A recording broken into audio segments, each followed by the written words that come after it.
Hey, everybody, welcome back to watching the Nene Valley Roleplaying Association play Court of Blades, where our characters are retainers for a noble house in a Renaissance-y type, I just made up that word, type world, and they carry out various missions for their house, trying to advance their house over the others in a very Byzantine bit of skullduggery here and there to push their way forward and push others down.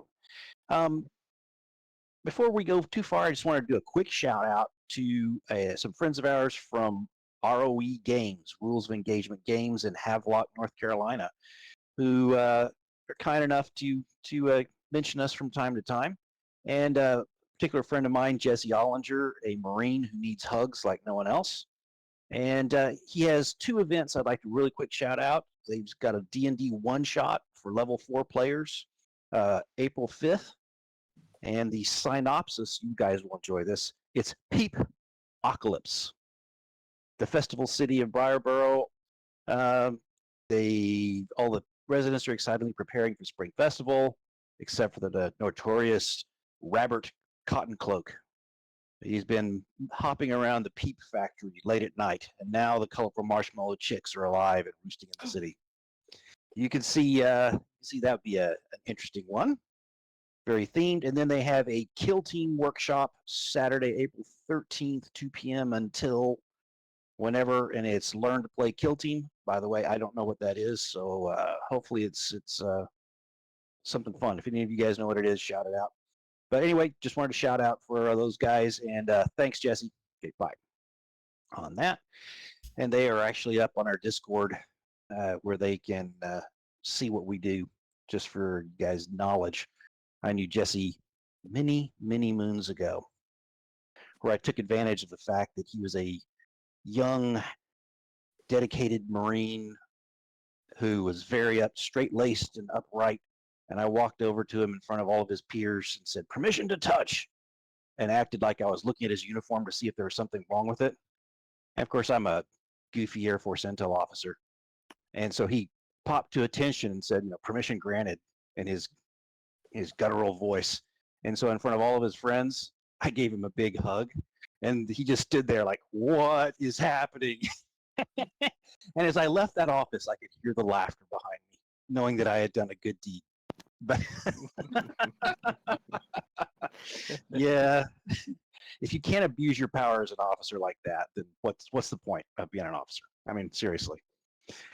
But anyway, let us get to our story. We have, of course, around our table here, we have, if you look up, we got Rob, and I'm pointing in all sorts of different directions than where we actually are, who is playing Mochlain, our stressed out magic user. Very stressed out. And we have, of course, Monty, who's back from a night away from us. Darn it all! But he was, of course, doing the things that he does best as the eye of the house, sneaking around and getting information. And we've got Pietro and Pete playing Pietro, and Christine, who's playing Sasha Mendoza. They're sitting there together on the couch. And then, of course, you have our ever-lovable Felix playing Lorenzo, the firebomber. I mean, El Magnifico. And they, together, they are the coterie that you'll be witnessing doing their amazing things tonight. What I'd like to do really quick is, because we're catching each other up, if we can jump to Pete with his quick note review from last time. Okay, right. So first thing that we did was, actually I'll hand over to Mochlain for this one, to Rob, Rob visited Hesperides and his family in hospital. Oh, yes. We did, didn't we? Yeah, and my heartstrings kind of pulled out a little bit, and because I didn't realise the severity that Hesperides was in. But anyway, I promised that that as he's my my man person, head of security, nearly said the B word. I'm being good. That I would actually take care of all the medical bills and everything else, and make sure that he and his family were looked after. He then told me that his one of his daughters may actually end up losing leg. So I went into the room and yeah, I couldn't stop myself. I had to intervene. I had to do something. So I used a little bit of forbidden magic to ease the infection, so the medicines that were going through were more successful, so she didn't end up losing her life and her leg. And then I explained what I did as a knack in simple knack terms to the nurse that walked in and saw me doing what I did, and I explained how I managed to bring the fever down using knackery, and also give the body a better fighting chance by trying to lessen the infection using knackery, but she still need medical attention to make sure that it doesn't come back as strong, and if it does, then they should call me again. So yeah, as a player, I it really did pull where it needed to. Curse you, GM, for using children against me. Curse you, curse you, curse you. So before we even started an engagement, I was half stressed. But there we go. So yeah. And then what else happened, Pete? So then we met up with the leader of our group of foxes, Marco Barbo. That's right. Because we had planned out that we were going to finally get round to investigating the goings-on at Necropolitan Hill. So we basically asked him to set up a watch on the hill and to let us know when something was going down. Now, because of where the house is and Necropolitan Hill, we went back to our old digs because they were much closer. So yeah, at night, a runner came and said, yes, something's going on, something uncanny, torches and things up the hill. So off we went, and we turned up at Necropolitan Hill as a group, and then meeting us there, strangely, was a group of urchins carrying large bits of wood and some barrels. Not really understanding what this was about, but Pietro had sort of an inkling from something that he had been asked to design a few weeks earlier. We headed up the hill. We went up. Mochlains sort of positioned himself to the side of the cultists. The rest of us went up to the top, at which point the urchins started assembling a trebuchet. Didn't some of them also start running around with barrels and fuses? No, they had the barrels and fuses with them as ammunition, I believe. I thought there was some discussion of them running around, and yeah. So anyway, at this point, we could see that the cultists were in the process of some sort of ritual, and they're about to sacrifice a child. Terrible. So, curse you, GM, for using children against us. Curse you! Arr! Curse you! So Mochlain, being the hero that he is, marched in there on his lonesome and shot the lead cultist who was about to stab the child straight between the eyes. Boom. Yeah, went down like a sack of spuds. Then I think Pietro ran down the hill.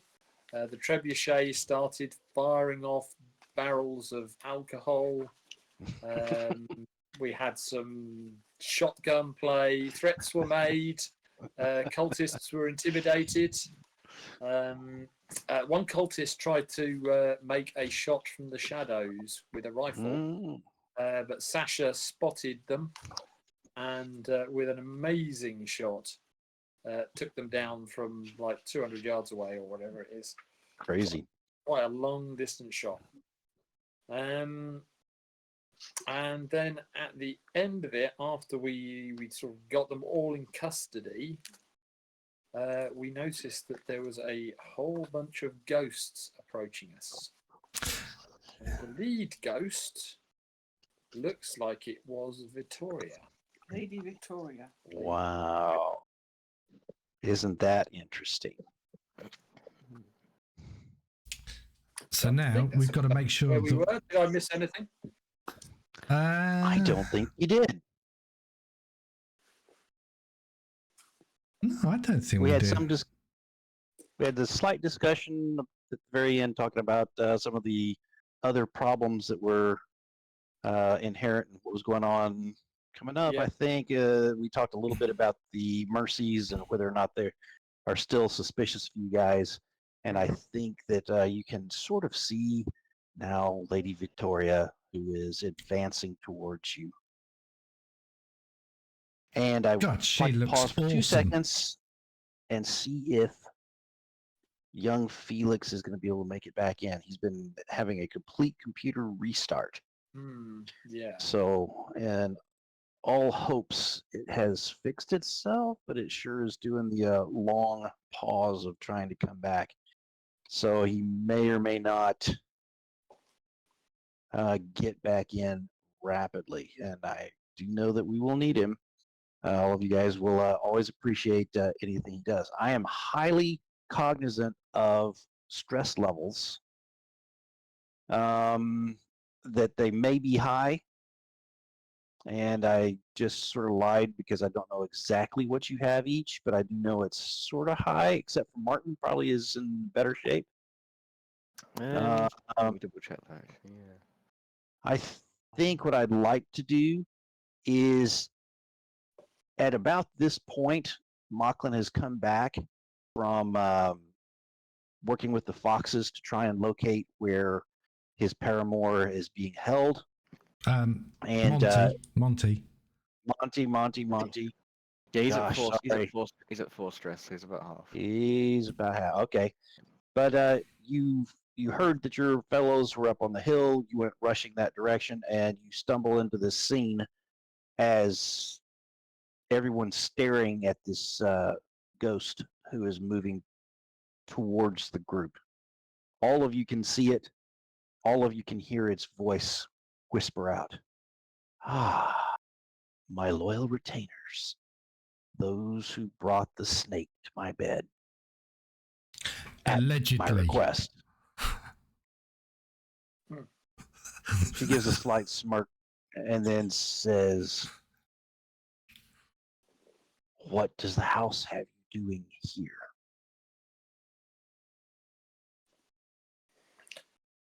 We are taking care of these degenerates. The ones who wish to open the door. Yes. Are trying to do. Things are slipping through.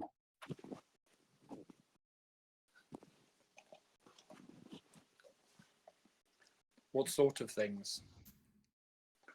That kind of happens when you're dead. I'm afraid you may see. You have a fleeting second before I must go. Have you any questions? How do we close the door again?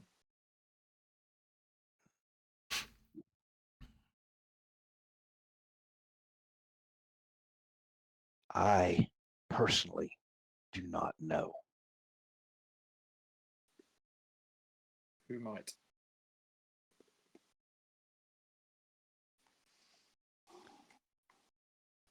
The one you seek has but one eye.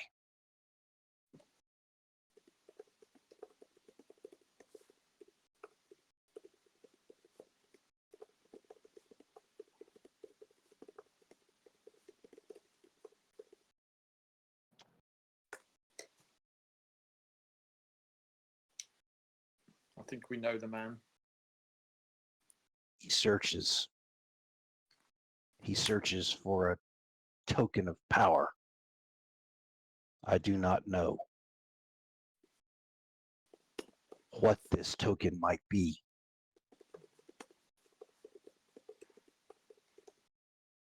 Before I passed, I was trying to find this out. If we kill the one-eyed man, will the door close? No. But the one-eyed man knows how. What has been lost is from your people, Mochlain. And what I think is that it is in the canals somewhere.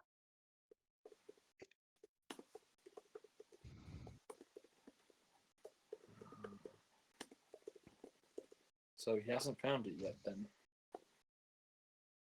All is in preparation.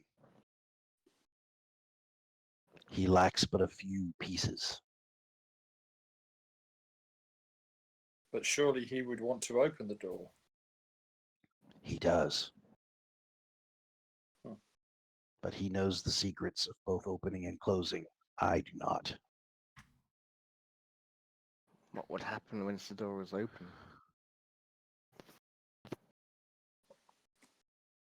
I fear all of us, and she looks back over her shoulder, would come through. I fear the others will come through. I would like to say, my lady, that we feel your loss deeply, and if there's anything you would like us to pass on to anybody, or anything we can do, let us know before you go. She points a long, delicate finger across at your grandfather. You may send him to me.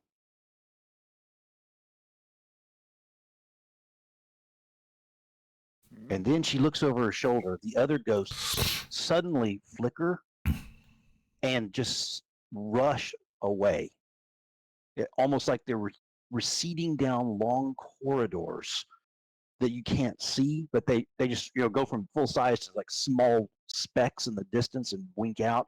And she turns back, her eyes wide. She says, "He comes," and then she's gone. And your granddad's gone too.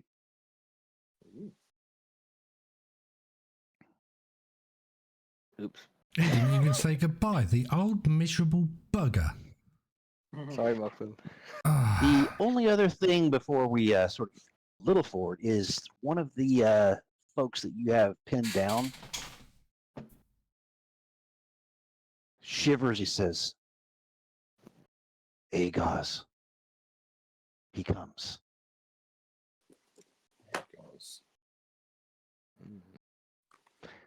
Argaz. Oh, yeah. Is that a name I recognise from my notes that I've been looking up, from the notes I've been picking up? No. No. And now you guys see rising up from the earth about maybe 30 yards off, 30 meters, is a shape that is coalescing, gaining in texture and in density. Within a few moments, as you are chilled looking at it, you see what you could see through it, the moon, and now the moon is, you can barely see the moon through there. You can hear screaming as the Death Watchers run away, and you hear screaming at the top of the hill as a bunch of little kids run away. What about the trebuchet? Is that still there? I don't think they took it with them. I think they probably pissed themselves and ran. I that's the one who caused Mara Moon all the fucking hassles. Yeah, so this sort of kind of ties back to our call to Blades and Dark. thing. Ah, little sod. He comes into everything. Yeah. We are going to blame you for this, by the way, Christine. It's your Not my fault. fault. I did not bring him in here. You Not should my have killed fault. him when he had the chance. Oh well, but this is a prequel. Oh, yeah. Huh. Could that be? You see this creature moving slowly now towards you. And about that time, coming up the hill, you see Ophelia. Who? And she has with her a couple of mercies. She's one of the mercies. Yes. Good stuff. So there's 3 mercies, one of them Ophelia. Yep. And as they get up sort of level with you, they suddenly see this as well. And their eyes widen. You know, they pull various weapons out. Ophelia has this hand crossbow that she's got, and she has a couple of vials of something on her that look fairly viscous and splash around as she moves, that are hanging from her belt. She's got, and then the other 2 both have long rifles. They look like knockoffs of yours, Sasha. They probably are a little bit shorter, but the caliber on these guys is monstrous. It looks like it would probably knock you off your feet, you'd think. It's ridiculous. I say... But they... Go ahead. I say, Ophelia, we've got the prisoners. You take on Argos. See you later.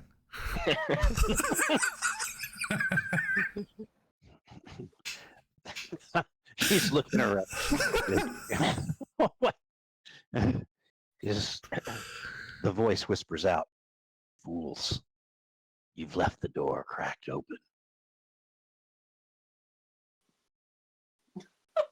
So slide back in and take your hairy butt back to where you came from. If you can get out, you can go back. Go on. Ta-ra. You're letting all the heat out. Ophelia speaks. She says, "Foul beast, from whence have you come?" Oh, yeah, that's what I was supposed to say, wasn't it? Yeah. Yeah. Don't tell me. I've got to say, I'm looking for Mara. Has anybody seen Mara? Exactly. Oh, I'm having a premonition. maybe you could In the future, you'll want to devour Mara Moon. Yeah. Don't know who she Maybe you is. could substitute another moon. Yeah. Any luck, Felix? Can you hear us, Felix? I'm not seeing any green coming from his. No, Usually there's at least a little bit of sound. he's And trying it's to popping back reconnect. up. Surely, I'm desperately hoping he gets right back here. He and his monkey are probably Let's hope that Felix has another flashback, because this is a new encounter engagement. So maybe Felix can have another flashback and he gets a spirit bear. Hello, Felix. Hello? Nope. Man, he's struggling with this tonight. Can you Maybe we hear? should. Yes, Oh, we yes. can. Yes. I can hear you as well now. Thank God. Can you see me? No, Not we yet, can't. but that's fine. Can't see you. but we Hearing, All my drivers have changed and my camera's restarted and everything. It's just utterly shit. Windows So- 11 tends to do that from time to time. It's a right bugger. so you haven't missed too much. You've missed the approach of Argos, and the fact that Ophelia and 2 mercies have shown up right about this time. As you were logging out, you heard the screams of the children at the top of the hill as they ran away, and the screams of the Death Watchers, who may watch for people bothering the graveyard, but they definitely weren't watching for something like this to come striding through the graves. This creature is standing now about 10 yards out from you guys, and it stops. And it is thinking, it tilts its head as it's thinking about what both you and Ophelia said. How big is it? Is it person size? Is it twice as big It's as a person? probably Is it... probably about twice as big as a person. Okay. Okay, you're there. We hear you, Felix. Okay. He mutters. It's sort of a mutter because it's almost like he's talking to himself, but it's loud enough for you to hear. He says,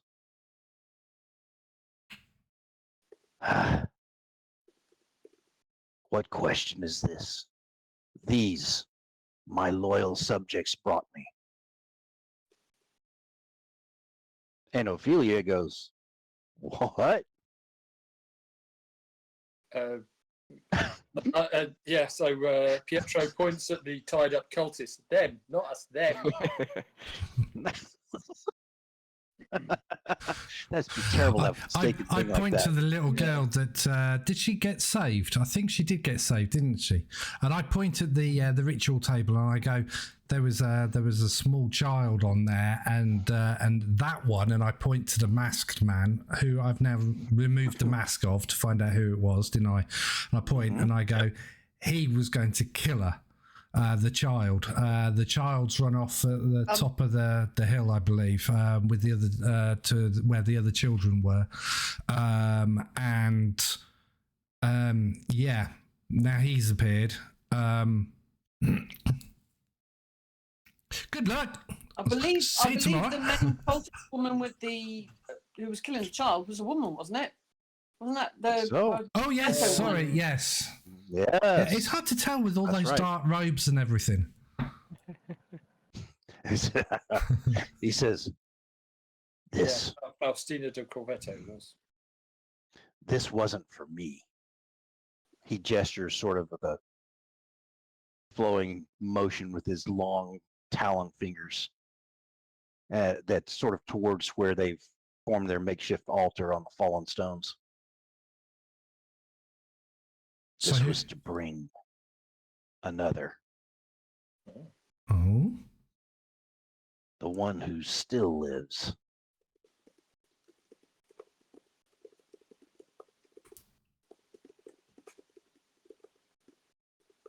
But his soul is behind the door.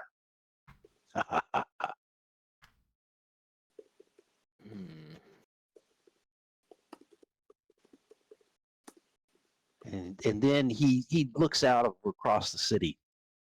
He says, "Oh, I can feel it. The pulse."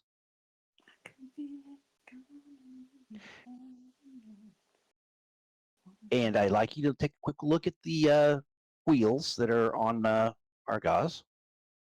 You can see that they have different words underneath them. I hope you can see. Oh, great. I We have a have to battle. say, when you said you wanted to look at the wheels, I did look at the image and think it's not on wheels. Well, it's underneath that flowing robe thing he's got going. They brought the trebuchet back with a new decoration. I can only see words for 3 of the 4 wheels. Which one are you missing? The bottom right. I've got 4. This one?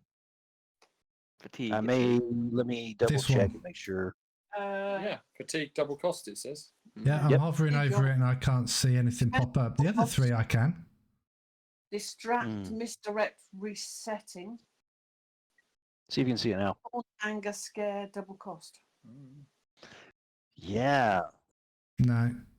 Well, you guys will have to just tell me which one we're just going to try and fill up, and I'll try my best. Argaz looks back from the city. So tasty. If this wasn't for you, then why are you here? sadly, at that moment, one of the Mercy's big rifle goes off, and as you would have predicted, Sasha, it puts her flatly back onto her butt onto the ground. But there is a swirling place in the center chest of Argos that swirls back closed. And he goes, Don't you know? what? Yeah. What? Why did you do that? Don't you know he's got to be a magic ammunition to be able to... Don't you know nothing? You call yourself a Mercy. Jeez. He goes, that wasn't very nice. No, it wasn't. I'll agree with you there. So rude. Having a polite conversation and then somebody just fires something through your chest. It's a good job that it didn't hurt you. Can you imagine the devastation that you could cause? At this point, you feel a massive surge of blood magic. Rob? Not yours. Not I was going to yours. say. Just so you know, there is a massive surge that is very likely aimed at the person who just blasted a hole in Argos. Okay, so I can sense it. Can I sense where it's coming from?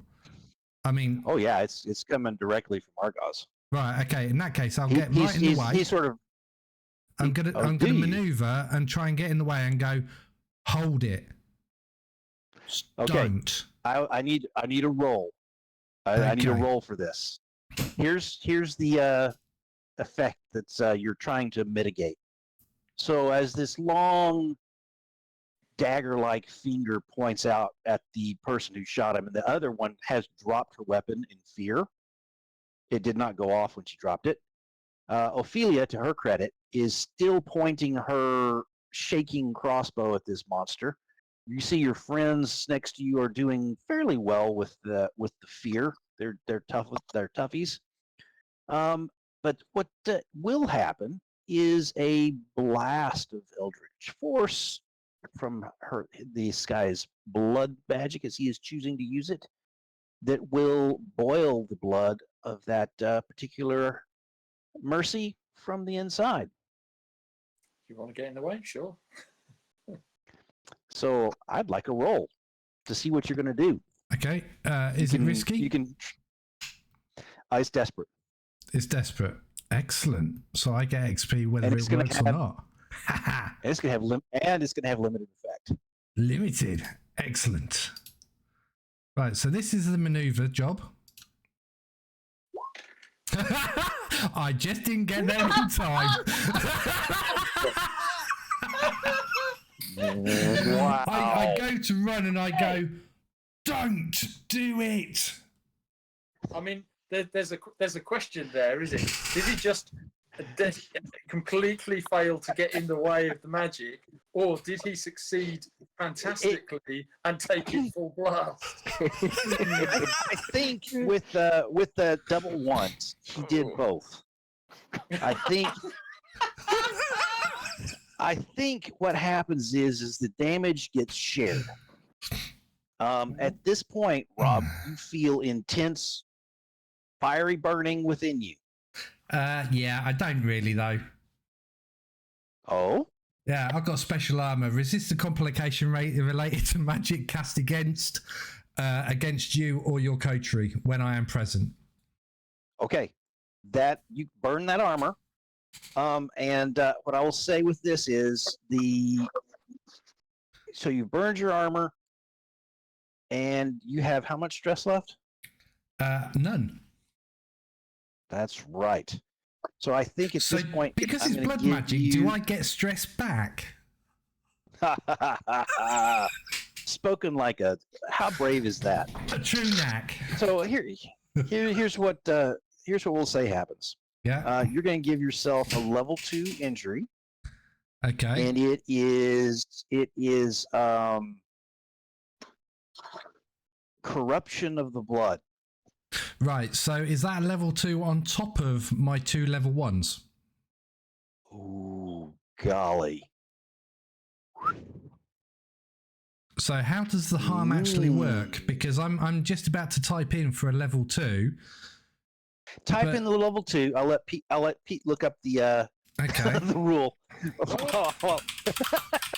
while I continue to narrate. You So got tons of time. what was You it? got tons of time, Pete. What was it? Just type in the level 2, Yeah. and What we'll was the look it up effect? and see how that Okay, is called. It's called tainted blood. So Okay. basically, the thing we're trying to figure out, Pete, is not that. It is level 1s. How many? I think when you have like 3 level 1s, the next one automatically is level 2. Blah blah blah. He's already got 2 level 1s, and he's about to take a level 2. So the level 2 basically, I think does the that level put me 2's up to level 3, or does it put me up to No. level 4? Because I've No, I got 2 think it's- level Oh. 1s. We looked at this before. I Harm think is level 2 maybe- goes in, and then level. It would be 2, if he gets another level 1, it would go to level 2. Okay, so just level 2 goes in. I think it's just level 2. I mean, that's. I know I looked at that a few weeks. Well, a couple of months. Yeah, a little while ago. Page 30 to 37 is harm. Yeah. I might be Okay. wrong, but I think that's how it works. Okay. So you guys can digest that, but I'm going to continue narrating, Yep. and then when we get a definitive in a minute, we'll discuss that. Felix, are you still able to hear us? Yes, I can now because I'm on the phone. Okay, sorry about that. That's horrifically harsh. But not as harsh as rolling 2 1s in this situation. The poor Mercy. It's more than just boiling the blood. This guy gets it lit, and she burns from the inside out. And it's not. It's faster than you would ever have expected because you really don't have time to do much besides see it happen. But at the same time, it's slow enough to be horrific.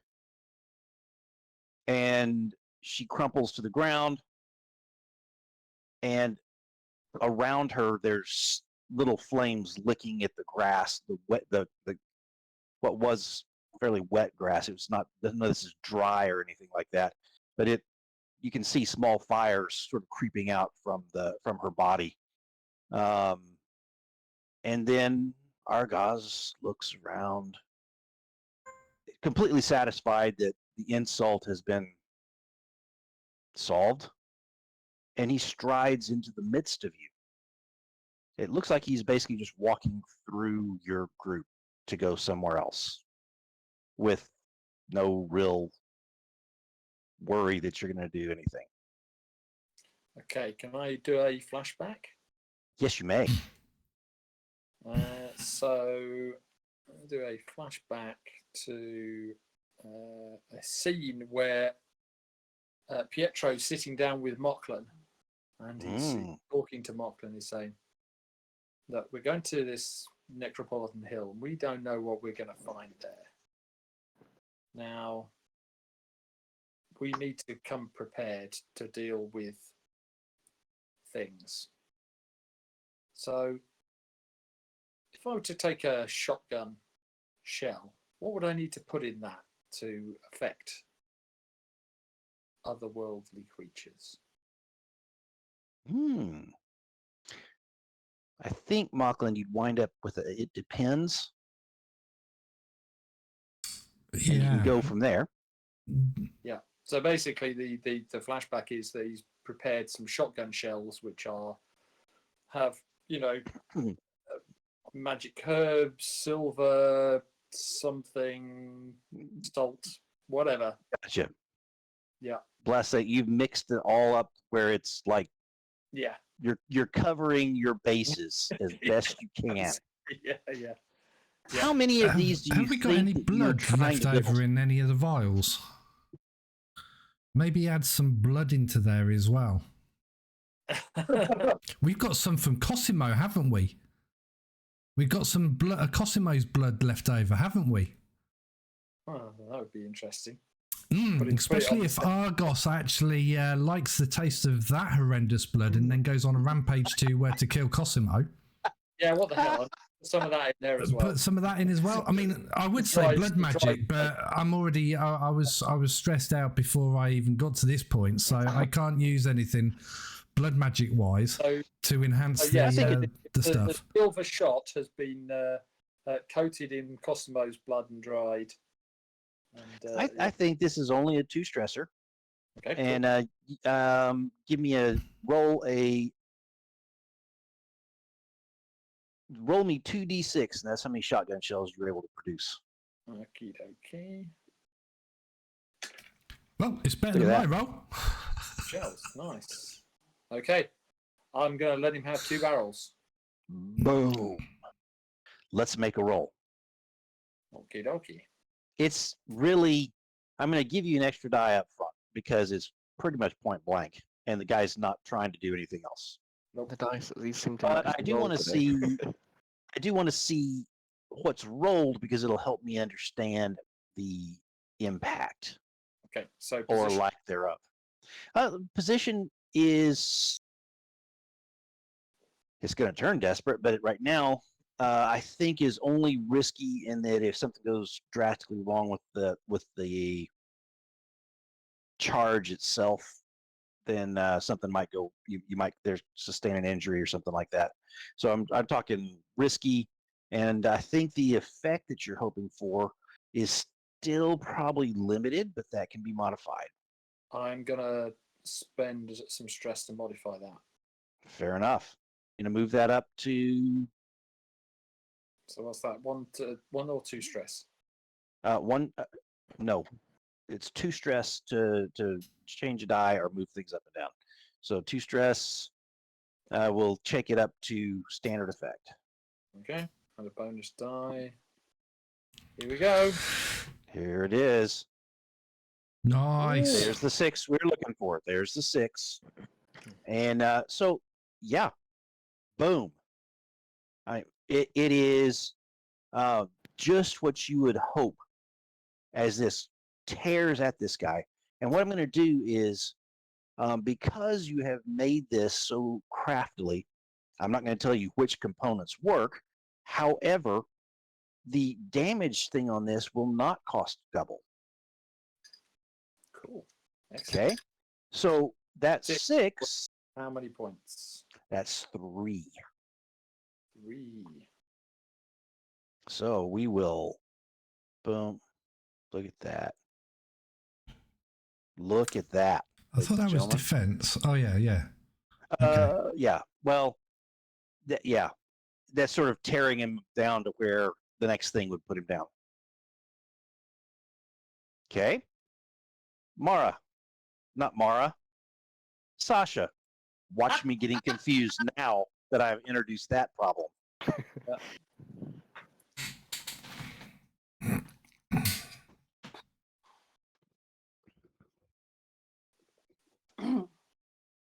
Now then,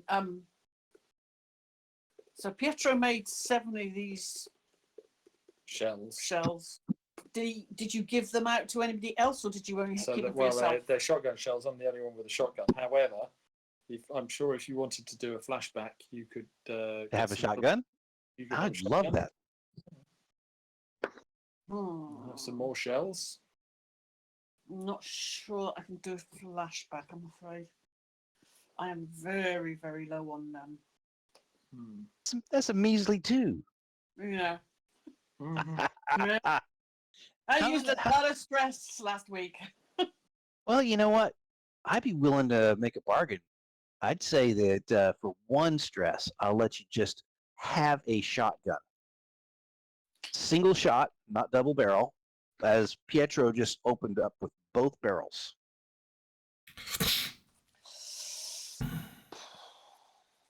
You want that? You want it? No. Oh, I tried. You tried. I assume that Pietro is immediately cracking barrel over his arm and is trying to put 2 in there. Yep. Sadly, before I do anything else, this guy is just so powerful.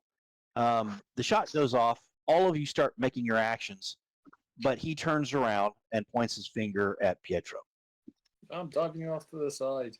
I bet you are. So, and Rob, you feel the huge well Of course, you were probably just getting up to your knee at this point from where it knocked you down and made you hurt. Yeah, And that I'm tainted running blood, in the we'll get to opposite that. direction to where Pietro is. Okay, Pietro, to avoid some of the effect, what are you going to do?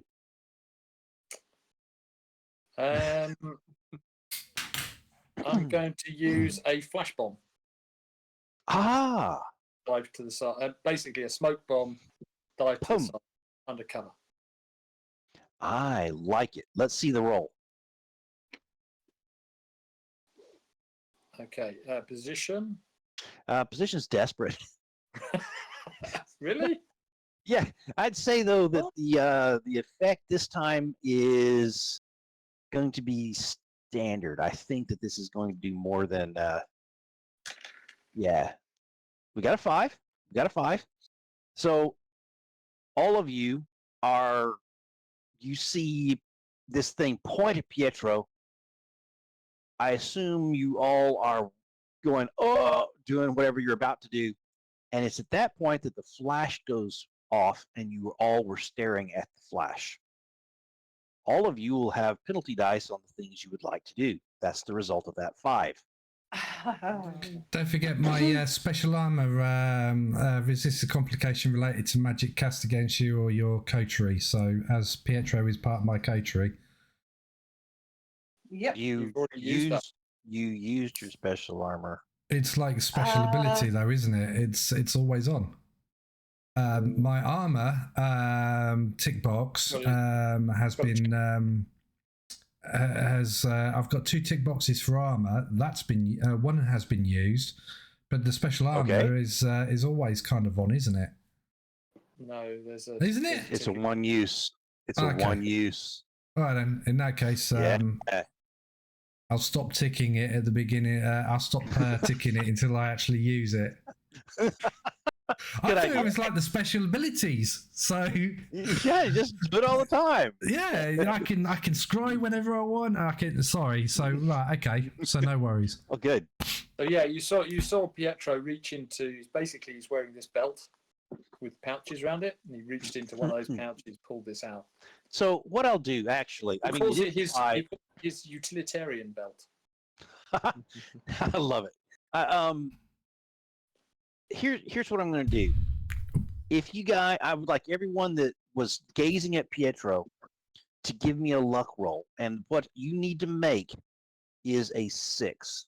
If you make a 6, you realized what he was doing, and you will have averted your eyes and will not be blind.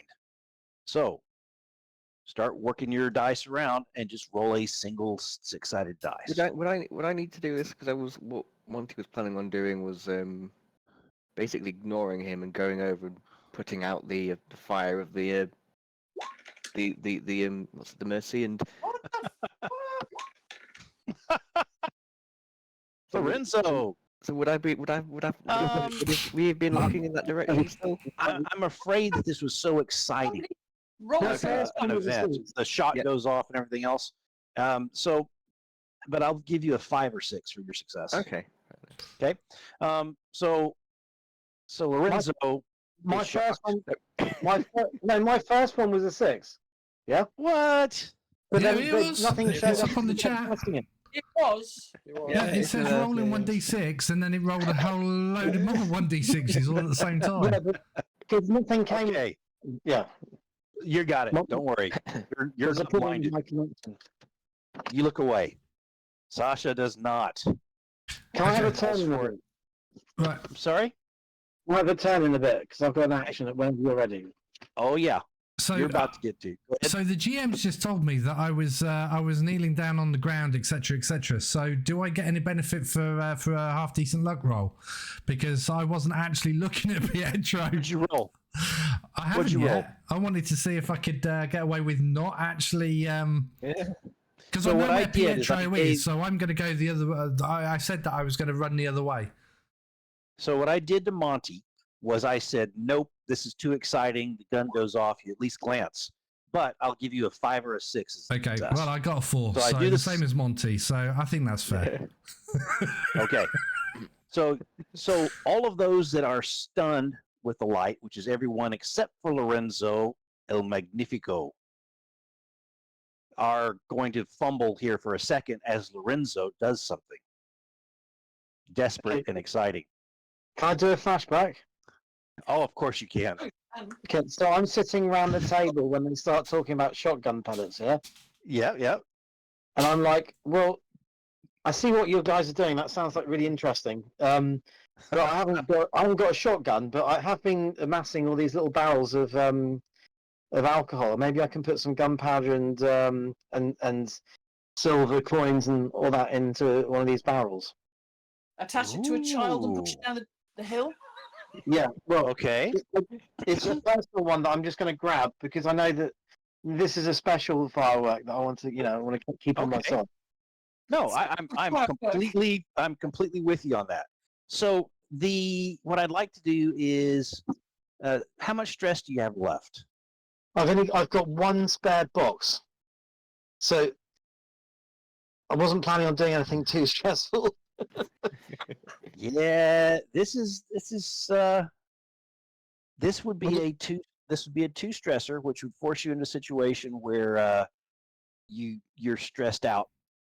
Lorenzo, take a scandal, mate, for the team. Go on. I'll take a scandal then. All right, you can empty your stress boxes. You'll take a scandal, and we'll deal with that at that point. Now, the only problem with that is that puts you out of this action. So you go down.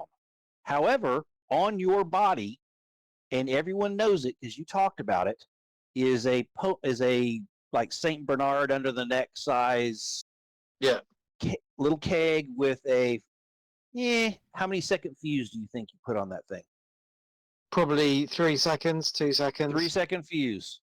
Oh, sorry, hang on. He's attached it to a St. Bernard dog. Yeah, no, that would be really cool. Or the monkey hasn't got it either. But the only problem but is, your monkey is still awake. It's over my shoulder with like basically on just like a leather strap. But Did you train the monkey to use matches? No, and if I did, you guys wouldn't be able to. I'm not letting you anywhere near my monkey. You wouldn't. Here's a clip right there, Rob. I know that's two already. We need to look at this for future. Come on, let us spank your monkey, Felix. So So looking this week's episode. Nowhere to find monkey. What's my scandal? What's my scandal? Do I have to roll for that, or do I just choose one? No, you just choose one. We'll work that. Now, We'll work that after this. the other problem that you've got is we can't do anything straight away because you're the only one who's not dazed. Except now he is out. No, but I'm not dazed, right? I've taken 2 stress to be able to do something, but I've already got the barrel, so I'm just going to roll it. So, yeah, I'm rolling it to Rob. So I'm rolling it to Rob, saying, "Let that one off." You know what? I'm happy with that, but I want you to roll me a 1d6 for luck. That makes more sense because I don't suddenly fall incapacitated. So that makes sense, doesn't it? Your flashback is your stress. It sort of drops you down, but we'll go with that. But I want to. I'll try rolling another d6, but the problem is that it might not show up, and I have to do it lots of times. Okay. It says it's rolling the dice. Has it done anything? No. Oh God! I'm going to carry on pressing the button then a few times. What I'll do is I'll kindly roll it for you, which all yours will suddenly. There they are. Okay, so let's see. So there is a 6 in there, and a 5, and a 6, and a 3, and a 2, and a 4. Yeah. Okay, so you roll this keg, and we're talking. It's one of those little bitty kegs like you would get the Nene Valley beer in from one of our favorite breweries, Nene Valley Brewery. Little aside there. As you roll this thing across towards Rob, it hits a gravestone and begins leaking some of the fluid. Not a lot, but it is leaking before it rolls to a stop near you. Mochlain. Okay, Sasha, what do you want to do in your dazed state? And this will wear off pretty much after this action. Same for you, Rob. You have one action to do that's got a penalty die. Question. And then we'll get back to Pietro. Yes? Yeah, sorry, I said it. Am I right that we can use normal weapons? We don't have to use specific weapons. It's just they only do half damage. You saw something happen We when... did this rifle do some damage. I mean, yeah. If it did no damage, why would Argos retaliate the way he did, I suppose? Yeah, I think that's a good Yeah, read. it's not like people have to stand around and like, oh, we can't do anything. Exactly. Okay. It's not like we don't have magic weapons. yeah. No. We'll get there. Okay, so I am going to raise my gun. Okay. I'm aiming at Argos's head. Ooh. Okay.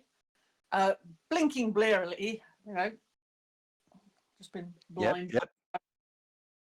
But I'm going to try and shoot him All right. in the head. Said head. Okay.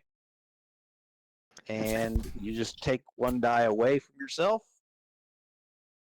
This is risky, just because of all the things going on at the point, and but it would have a standard effect of hitting or hitting the spot you want, and doing that. Okey-dokey. There's the 5s, and you did it with just 2 dice. So, bang, and that would normally give you 2. So instead, this will give us. Okay. And at that, the downside of this is, your weapon. You think you look down because there's a nasty clicky sound, and you think that you just need to jar it nicely to get it to reset. Yeah. And Argos turns your direction. Okay. Good. Next. Who hasn't gone? Felix? Fellow? Monty? Monty. Yep. Well, his first action is to swear and sneeze. Swear and sneeze. Yeah. With the Okay. blinding flash and the That's right. Yeah, exactly. I like it. Okay, yeah. and then what do you want to do? Well, like I say, his attention he wants to go and partly because it's just in his nature, and partly because it's kind of showing his back to the and showing some disregard for the Argos's actions. So he's going to go over to the fallen mercy and try and put out the flames and put a cloak over her for some dignity for the moment until proper ceremony can be. Very good. Argos does not focus his attention on you at all. It's like you don't exist. Well, that's the same approach Monty's taken. All right. Mochlain, what would you like to try and do? Because your action is going to happen roughly the same time that Argos points across. You can see his body language is now he's a little pissy. He's a little angry. And so who's he pointing across to? He's to Sasha. Right. Where can I see the barrel? Yes. Okay, The in barrel's that pretty case, close to you. It's leaking. I'm gonna light the fuse and I'm gonna chuck it at Argos. Okay. When you light the fuse, I'd like a luck roll. If you roll a 1, it's just going to go off because it's been leaking and rolling. Hey, good deal. It nearly rolled over another side. Whew, okay. Excitement. Okay, you chuck it at Argos, Yeah. and there is a massive bang. I'd like to roll to see what exactly happens. What do you want me to roll? What do you want to roll? That's the neat part of this game. Well, I don't know because I don't know anything about what the Wreck? the doodads are. Well, but it is. Why not? What is the knackery thing? Because it is channel. 'Cause Yeah, it would you be did channel. advice on what to put in the barrel. If you use magic and stuff to help out the in that production, I suppose there's the possibility that you can use channel instead of wreck or something else. I'll go channel then. Risky? Yeah, risky and standard.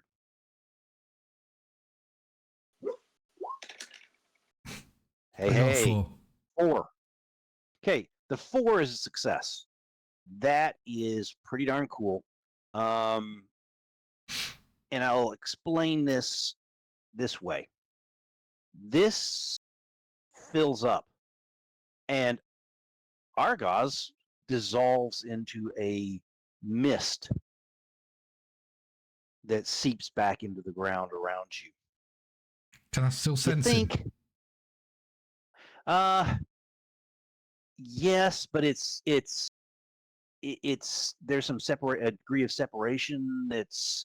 He's being forced back behind the door. Okay. Okay. Here's what happens with 4. We're gonna see. You're all sort of around this event. Okay. When that thing goes boom, the weakness in the area that was damaged in the roll across will cause a spewing arc of this content to come out and strike someone. Actually, it's not going to strike them. It will force them to make a roll to avoid being struck. However, what we're going to do is roll the old luck die. We have 1, 2, 3, 4, 5 people. If for some reason you roll a 6, it's just going to spew off into a random area. So, Rob, you're 1, Pete 2, Christine 3, Felix 4, and Monty. Then Monty gets the 5. Well, to be fair, he's not paying attention. He's Yeah. tending to the fallen. So Yeah, and that's harsh. And that is true. So what role would you like to make to try and avoid this? I mean, you're sort of not paying attention to the whole thing, so I'm gonna give you a penalty die. yeah, But at the same time, you can do something when you start to see, a I think mochlain grabbing maneuver's this thing. probably going to be the way to do it, and Very good. Let's maneuver away, dive for cover. and we'll get you a penalty die because you were deliberately trying not to pay attention to what was going on. Yeah, so this is desperate, isn't it? I guess. Yes, it is. Desperate. What effect are we talking? Your effect will be standard. You will get out of the way with your maneuver completely. Cool. So,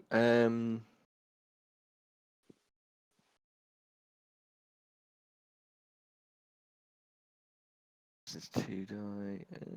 You know what? I'm gonna retract on that and be more of a jerk. My thought now is that comes out more as a fan, and it is a risky because you're going to take damage if you get hit by it. And it is limited in that if you don't roll a 6, you're going to take at least partial damage. Okay. So it's risky. But it'll be lowered a whole bunch because it's a success. So a 4 or 5 is going to give you minor issues. Yeah. So risky. One. Yep. Risky and limited. Limited. You I can intervene? spend stress to knock that up to standard. So a 4, 5, 6 will give you no damage. And it's with a penalty dice as well. Yes, it is. Can I You could, of intervene? course, spend two. You can tell me what you're thinking about, but you might not get to intervene. Well, what I'm thinking is, Oh, if you it's mean in a wide fan and I see that Monty and it's heading towards Monty, I'm going to try and deflect it with a bubble of air and run over whilst I'm running over, and I'm going to try and basically protect Monty. You know the cost of that. I do. Well, I can use the look charm to negate Okay. the negate. And I'll the also use a penalty. vulgar display of power whilst I'm doing it. How about instead of how close are you to killing your character, Rob? Is this the last one? I'll come back, but then that's it. I will have no more coming backs. But it's a country member. I don't want to, Not going to die. What I would say is, Monty, you have in your role, if you do not get a 6, Mochlain will get a chance to intervene. Okay. Okay. If not, you're going to go no and save yourself. How's that sound? Now we're getting into some. We're getting into the. He's already taken lightning for me. So yeah, I know. You can start owing this guy. this is a bit one-sided. We'll see on this one. Okay, so I've got no penalty because I've negated it with the look. So let's go with it. Let's do it. There is a 6. There's a 6. Wow. He feels the heat and then he just kind of rotates around the Mercy and with his foot and drags his foot around and he's now facing towards the display of what's going on behind him. Wow. Are you sure you don't roll under the Mercy and the Mercy is set light above you? Well, yes. So I've just put her out. I don't want her to on fire. And I shall. That was very impressive. It's not double ones again. What I will say is the group of people that you had laying out across the ground as your prisoners and everything else, numerous of them get coated with this stuff, and when you haul them in, they will have damage as well as hurt feelings from being captured. What a roll! You save yourself from damage, And you saved and me. you save Rob from saving you. I think I've got a hero complex. That's actually a really interesting thought, and we haven't really dealt with that in like D&D because you sort of have this, there's a limit. You spell slots, but when you've got freaking great power, how tempting is it just to? I can stop it. It's almost like a scandal, isn't it? It's like yeah. It's really I find it a fascinating part of how this is developed is that it has turned Mochlain more and more and more into using it because he's trying. It's there. I can use that. I can stop it. Yeah. And it's blood magic. Just the power is addictive. Mm-hmm. I think that's fascinating, and it has an effect. I don't know if when they wrote this, if anyone had that thought. I don't think you probably did, Drakes, but if you did, I'm absolutely bow down. That's pretty neat. because I think that would be a neat problem set for, a D&D campaign. If you've got these powerful magic users, but the temptation is always to use it at the expense of themselves. No, wait, that's not Call of Cthulhu. Okay. Okay. All of a sudden, this is over. There are no ghosts. There are no demons rising from the ground. There's heavy breathing from, you realize, oh, that's me. And the pulse you hear beating is actually your own in your ears. And as it calms down and the sounds of the insects, the crickets finally start singing again, you realize that you have a treasure trove of prisoners, and two of your Likely members, smoking prisoners. yes, and some of your members are injured, and you also have two mercies. They have picked up and are carrying their compatriot away. And Ophelia says, Quickly as they can. we must talk. Well, where are you going off to? What about this lot? They're not monsters. They're just people. Yeah, and what did you do with the bloody monster that was here? Did you really want them summoning more of that? Them. Yes. I heard what the creature said. I heard what you said. I tend to believe you that this was not your doing. But once again, we find ourselves in this strangely awkward position where I find you standing in the same location as monsters. Well, I could say the same for you. If you're fighting monsters, you tend to go where the monsters are. People are trying to open these gates. The problem if your fellow didn't fire like a befooled and dim-witted individual. That's on you. All of this is on you because you're their leader. Oh, and by the way, our guys probably would have just walked through your group and off into town. But then again, he would have been wandering around in town. Yeah. Or at least moving around and a continued problem. At least now, he's back behind the cracked open door, hoping to get out. Bloody mercies are supposed to be monster hunters, and you stand there and did nothing. One person took an action that could have cost the lives of everyone on this hill. Irresponsible. Bloody responsible. And that's on you, Alfia. So, Yes, so what are you going to do about this lot? We aren't cops. We're hunters. Well, help us get them down, will you? Okay. Hang on a second.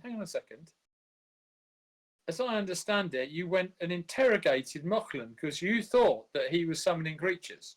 Well, we've got people who were actually summoning creatures.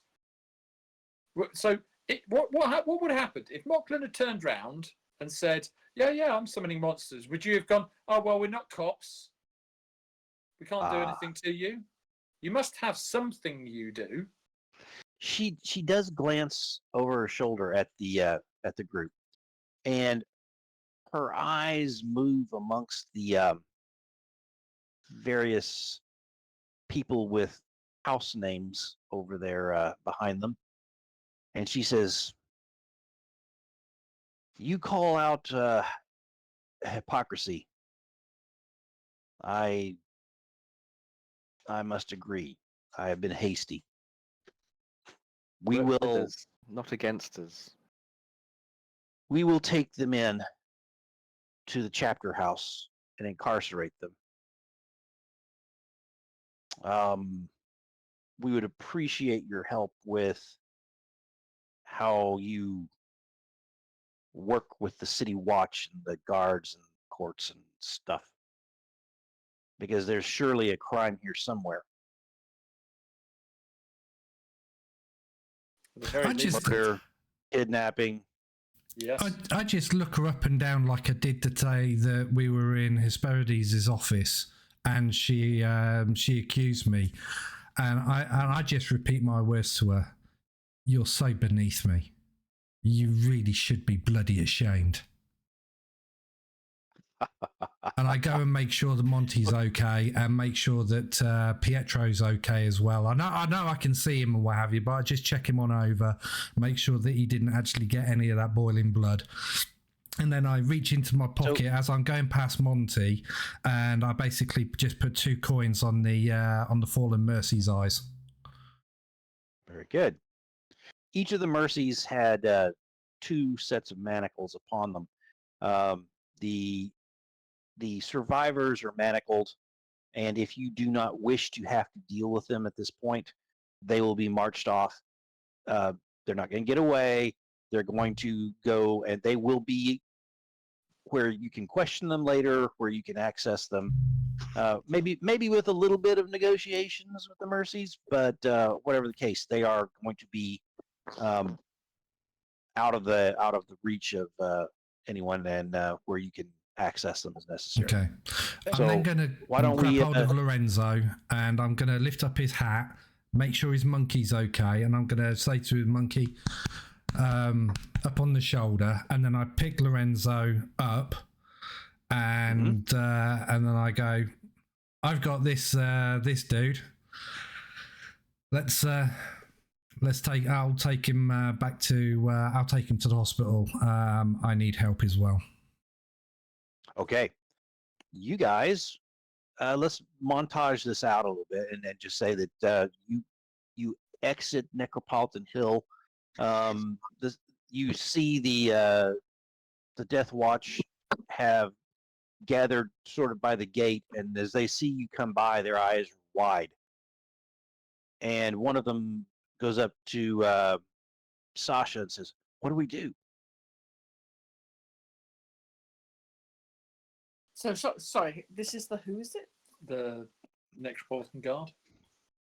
Yeah, the those that serve up there. What do they do? Well, they need to stop the cultists and from doing similar things in the future. Keep a watch. Do your job. Yeah, basically. I don't mean to lay it lightly on, but this would never have happened if you'd been paying attention and doing what you're paid to do. Just keep watch on this place and protect it. So these are not like guards in their prime. They tend to be retirees from the guards that don't have any other options, as well as a clan that sort of has been doing it for quite a while. And this poor guy goes, we did ask a house for help. That's what I was told, but that they hadn't shown up. Well, we got here in the end and we helped. Oh, I'm sorry. He didn't realize that you guys were them. In the future, So- about you go to the guards, we'll have a word and make sure that they have someone ready, have some Ready to people assist ready you. to help if necessary. Very good. So what we'll do is we will talk to our contact in the guards, and we'll basically arrange for a small force of people who are not too superstitious. Obviously, we'll explain that the problems that were up on the hill were people, not ghosts. And that if you take out the people before they summon the ghosts, then there's no problem there. We can equip Very good. them with shotgun shells and explosives that are handy against that kind of thing. Very cool. Very cool. So yeah, basically, we just don't want anyone opening that door more than a crack in the future. He bows. He knows that they've been negligent, you could say. Okay, so what I'd like to do is jump across to our downtime since we have burned through an hour and a half of our game time with sort of wrapping up our Necropolitan Hill efforts that we were doing. And so I will bring us across to the downtime screen where we can sort of see some of the type of things you can do. And I think there's some of you that are doing lots of healing and lots of stress taking. So we are about to go into a fairly traditional event, which is the ball. You guys have done these type of things before. I didn't read that. You guys are saying funny stuff and I miss it.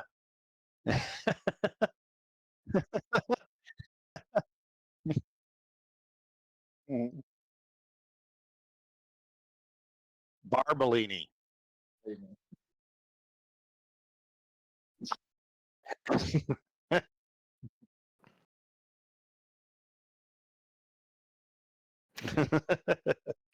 Very good.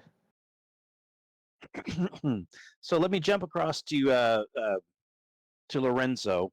I think that your primary thing you're needing to do, actually, you didn't take any extra stress. You were stress free. I'm But we stress need- free, but I but don't we know need- what my scandal is. Let us decide that. Which scandal do you wish to take? I would say you're already almost role playing certain things. You can just lean into them. Well, So where is the Go- list? Candles. go.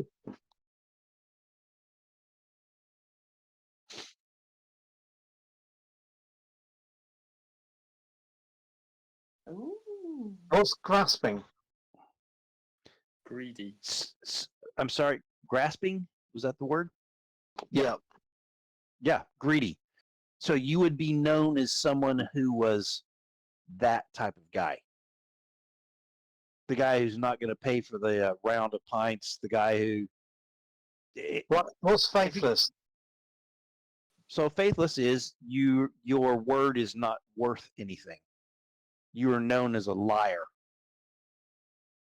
And gauche is just gauche. Yep. So Well, ghost you are is going to always- do rude things and things that are inappropriate in public situations. And what's You mean like you know, trebuchets? like carry a monkey in your hat into Yeah. a place. what's false? False. Oh, so I just said that. So false is lying. So I've double tapped on that. So Faithless is more like faithless- trusting, can't be trusted, I think. Okay, yeah, false would be you're a liar. Yeah, 'cause Yeah, that's the one I've faithless. got. Yeah, that makes sense. So people think that you're not making a bargain with you is not worth it. You're gonna break it. Sentimental black monkeys. Yeah. I might either go sentimental about monkeys or go gauche, as in just. Yeah, but that's the same. I'll go sentimental. Okay. Yeah. Sentimental.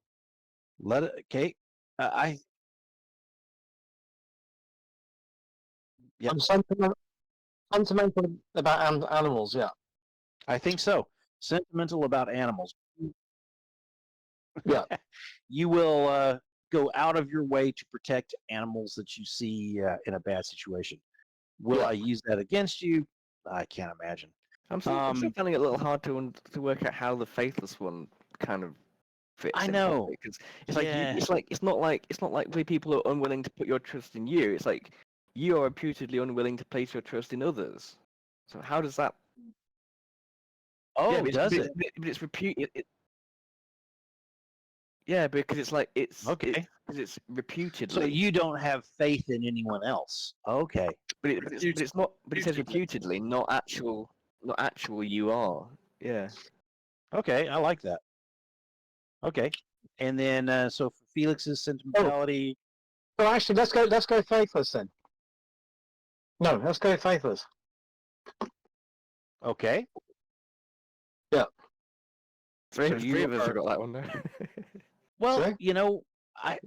I could see how, Yeah. as a group, maneuvering through the political shark infested waters that you live in, Mm. you might get to a point where you just don't trust anyone around you without. I think Monty's there apart from the immediate immediate people he deals with. There's no Yeah. blind trust. No. Everything has to be proven. Fair enough. Yeah. So you guys have somehow turned that into a benefit instead of. Anyway, the yeah, the main pain that you guys are at is that there's only so many scandals you take before your character's done, and you have Oh. now moved up that rank. This is how you die in the game, right? So congratulations, Felix. You've taken. There's 3 of you that have taken one. That's pretty good. Some of you have taken 2. Okay, so we've dealt with that, and then what I'm going to do is carry on around and let's talk about our influence and all of that stuff. Okay, so do you guys want to start doing your payoffs now? Well, yeah, yes, yeah. All right. Let's All right. Go ahead, Pete. Since you're chatting, what do you see for your what did you accomplish? Okay, well, we dealt with one of the house tasks. Yep. And I'm guessing faction-wise, let's have a quick look. What are the factions? So if we look at your triggers on your character sheet, you want to do that, and then we can Why are you talk doing- about the payoff. Oh yeah, the Sorry. payoff. No, sorry, I thought the first thing was the Yep. You're right. You were absolutely right. I apologize. I'm trying to get there. I thought I'd put that together. I did not put my marker where I thought my book.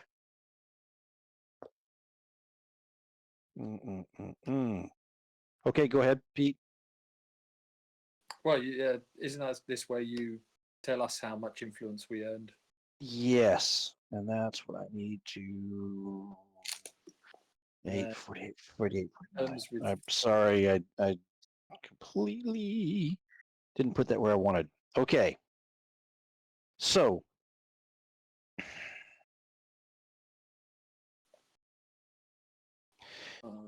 I think I've been giving you a lot of stuff, but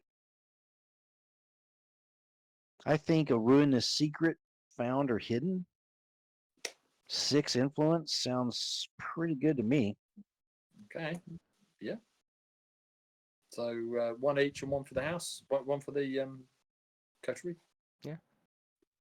Okay. Which I think puts the coterie on 3. All right. And then your personal status and retirement. Are you guys keeping track of the influence you managed to accrue? So how does that work? Because as we gain influence, we fill in this status. Do we? Or The amount of influence that you have managed to accrue determines your fate when you're all done. oh gosh, I mean, I'm Your not being- status tracker is on your character playbook sheet. Yeah, I don't think we've been doing that. Each full No. row. So each full row, 10 of status indicates the quality level of the individual character's reputation in the eyes of the city. we must be saying 20 or now or so now. I'm definitely not been keeping a track of that. Yep. So in a status of 0 to 10, you end up in the twist, awash in vice and misery. 11 to 20, faithful, a simple post overseeing a business which benefits the house. You receive an invitation to a function, though typically only as an afterthought. Status 21 to 39, You have earned a suite in the house proper, and you even command a modicum of respect. Your history is rumor, and few give it credence, but how they talk. And if you can get all the way up to status of 40, that's, you've got a villa somewhere claiming the luxuries that you could dream of. So that's your. Mhm. I don't know. I don't think we'd be there because obviously it's I the think you. individually get, isn't it? Yeah, and when you spend influence, it's gone out of that pile. So you can bank stuff for your retirement is sort of the idea.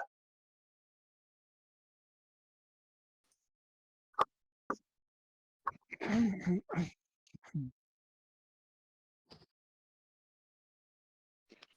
think there is a way to do that, and I'm not sure how it works out on the book, but just yeah. So anyway, that's a interesting little mechanic they've got written in the book. It's a little bit like in Blades in the Dark, where you're trying to see how well you've done and whether or not you're just wallowing in your own filth at the end of the whole game, or whether you actually have earned your way into a small hovel. the great Blades in the Dark is pretty rough. Okay, so anyway, we've talked about that influence. So let's. What else? Factions. I think we may well have got some points with the outsiders. Some favour I there. think you have. I definitely think you have gained favor with the outsiders, specifically the Death Watch. And I think you're actually with the, once again, outsiders, but the Mercies are not outsiders. Where do they fit in? They are. They are outsiders. They are outsiders. Then give yourselves 2 with the outsiders. Yeah, Two most favour. certainly. Yeah. What about Okay. with House Bastion? Because we did do a task. So. Yes, absolutely. Take one there. Cool. So what's the first one? So, Actually, and this is a weird one. I think I'm going to give you 2, and that may or may not show up in the game. How that's why I'm giving you the 2, but I'm giving you 2. the outsiders. Scroll. Okay. What? 2 there. So let's see. Right. What's next? Where's our Exposure and shame. I'm not as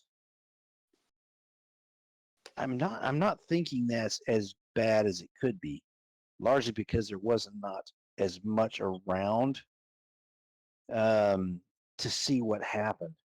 I'm leaning towards 2. Yeah, I mean, I'm guessing the people who were there are not going to talk much about it. So Yeah. even though flaming fireballs on the top of Necropolitan Hill are not. I think although there is we did although if the person who got shot was a Corvetto, that may have some impact. I think the exposure is people in the know will know. Yeah. But the general public. Yeah. The one downside out of it is there's a bunch of urchins that saw some freaking awesome stuff. But they are urchins. Okay, so who believes them? Who doesn't? Okay, got it. So 2. Okay, cool. Okay.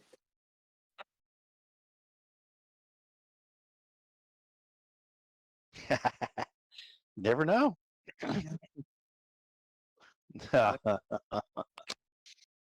Yeah. Yeah. That's Dangerous, volatile. Oh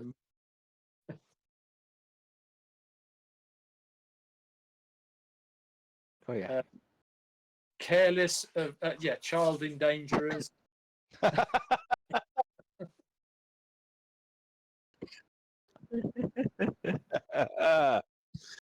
Very good. So, do you guys go ahead? No, sorry, you go. You go. No, I was going to say, do you guys want to start going around and doing your experience points really quick? Entanglements. Oh, crap. That's based on your exposure level. What I like to do with entanglements is sort of wait towards to see if you kill the heat. Yeah. And then if you guys help me remember to do the entanglements at the end. I also have not given entanglements every single time, largely because I have built in so many entanglements just in the story that it's almost like, is it just sort of so we'll see about that. Let's start with coterie XP. Can we? Okay. Let's do that.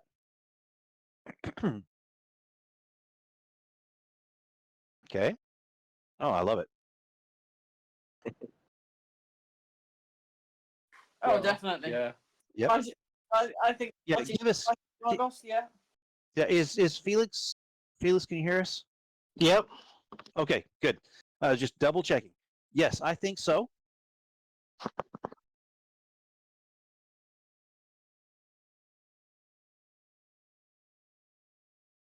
Oh yeah. Yeah. And Yep. and the death weapon. Yeah.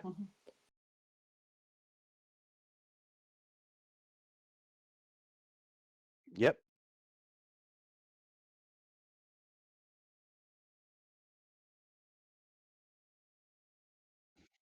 I think so. I think. Yeah, you did. Very good. So 4. Yeah. Well done. Puts us Good job, halfway guys. through the track, I believe. Wow. Yeah. Very good. Very good. Okay. Okay, individual XP. Let's get that done. All right. Why don't we start with Felix? Lorenzo. We caused mayhem with the alcohol and everything. Yep.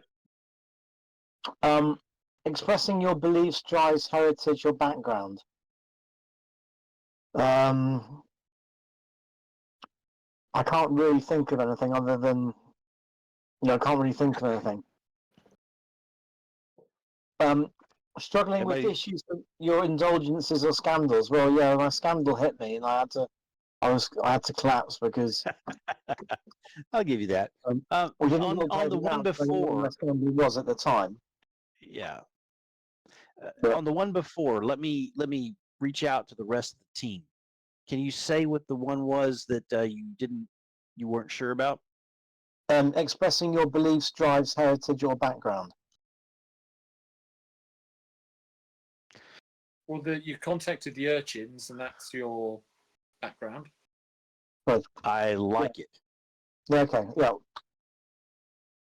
So, by the way, yeah, so, we can all help each other on this as we're going through. Yes. You involved your pet in an act of vengefulness. I don't think the monkey came out at all, really. No, you were protecting it too much. Yeah. I don't know why. We So I got 3. We tried to get you to put the monkey out, but you wouldn't. That's normally we because can't get him to keep the monkey undercover. I know. Yeah, it's because you've become a little bit faithless where it comes to your monkey. Yeah, I don't trust. Yeah. Right. I don't trust anyone using my monkey, especially against massive demons. There are limits. But, come on, monkey, carry the giant exploding keg.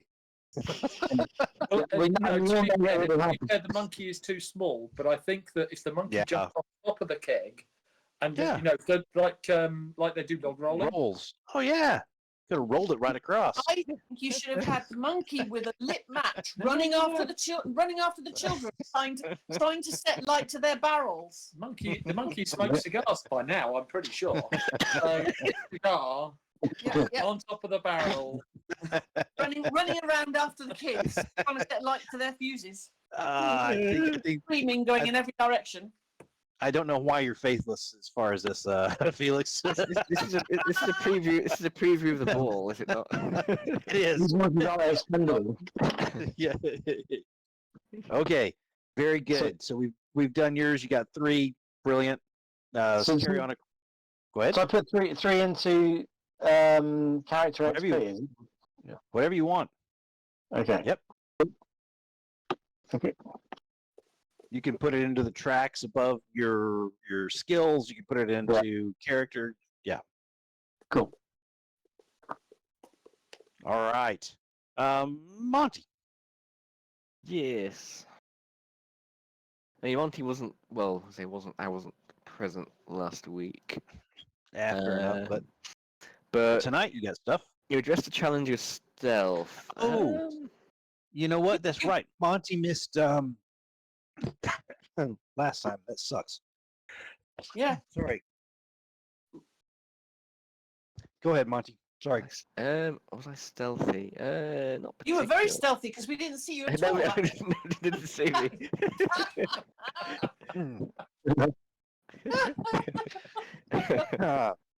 But Mastered what we'll the art of say skulking. on what we'll say on this, just to keep you sort of level with the other players. I'm going to say that let's give you 2 experience points. You do what you want to do with them. Yeah, I think perception and heritage. I think we used, so I'm happy with two. Yeah, and, well, actually, anything you did tonight Yeah, is part of the event. yeah. So if you want to argue that, I'm perfectly happy. Yeah. I would say beliefs, drives, and heritage. I mean, he genuinely wants to take care of what's best for people, and he wanted to show that to Fallen Mercy some respect, even though they've been a bit hostile. You turned your back to the demon to do it. I'm perfectly happy with that Yeah. experience point. That's good. Perception. He managed to get away from that barrel. Good. There's 2. I don't think stealth or scandals indulgences really took any impact there. Just two.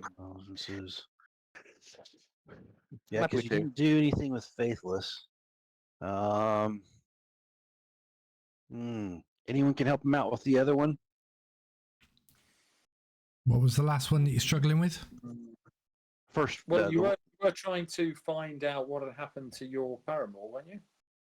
you did, Yeah. and so that was the entire thing you did during the Oh yeah, event. I was out with the foxes, investigating Perfect. and doing recon. Yeah. Yep. So 3. And I will tell you the result of that shortly. Cool. Okay. It is I know that really- wasn't mentioned in the other bits. I wasn't sure whether that had officially It happened. did happen. It did Okay. happen, which is why the foxes were not out here providing warning, as the guys had said. Oh, we'll have the foxes go out to the Okay. Yeah. Metropolitan Hill and be our warning network. Mhm. Nope, they're busy with Monty searching for Andrea. Okay, Cool. Yeah. so that's good. So 3, is that right? Mm-hmm. Okay, good. So what's wrong with the fourth one? Scandals indulgences. What is your scandals and indulgence? Gambling and faithless. Yeah. And we call paramours indulgences, so I'm happy to give you that one because I you mean, spent turn- the turn it- entire turn- session doing nothing but searching for your paramour. Oh, it's true. I did spend the entire session looking for that. Yeah, it's true. It's a good point. Oh yeah, has anybody actually told Monty as well? Of course, you've now come back to find out that Mochlains We already know. knows exactly where your paramour is. Yeah, I did. Yeah, I saw that. Yeah, I saw that at the start of the at the last week's session. Yeah, they know where she is. Mochlains knows exactly where she is now. He's having some thoughts on this topic. Oh, I bet he is. Hmm. Brilliant. Okay, we'll do that. Sasha. Okay, so you addressed the challenge with pursuit and/or observation. I definitely think we pursued and observed these. Cool. Yeah, and then you were road on triggers. Overwatch during Absolutely. the event itself, so that's the observation bit. Yeah. Absolutely. You expressed your beliefs, drives, heritage, and background. I'd certainly expressed my background as a bounty hunter as I shot that. Absolutely. I shot that. love it. I'm looking Yeah. forward to seeing that play out when I get to that point in this episode. I can't wait. Yeah. And you good. struggled with your indulgences and scandals. Well, I certainly think I was struggling with my indulgences when I was talking to Tita Corvetto with Ooh, Pietro. that was the Oh yeah. Yeah, that was pretty. I enjoyed that. Yeah, Yeah. I think that was definitely a Yeah, nod to struggling with their indulgence there. Yep. yeah, that was. I had almost spaced that. That was a neat scenario. Oh I yeah. loved it. We may have steered Whew. thinking around manipulate. Yeah, that was a good one. That. That was pretty cool. Okay, we have too many cool things like that in this game. You start losing track of them. You're like, oh, there was that one conversation. Oh, remember over the coffee when they misdirected disparities and there's some really neat little role playing events through this. Very good. Sorry, back to you, Christine. I apologize. So I digress. that is all 4 ticked off then to me. Brilliant, Pietro.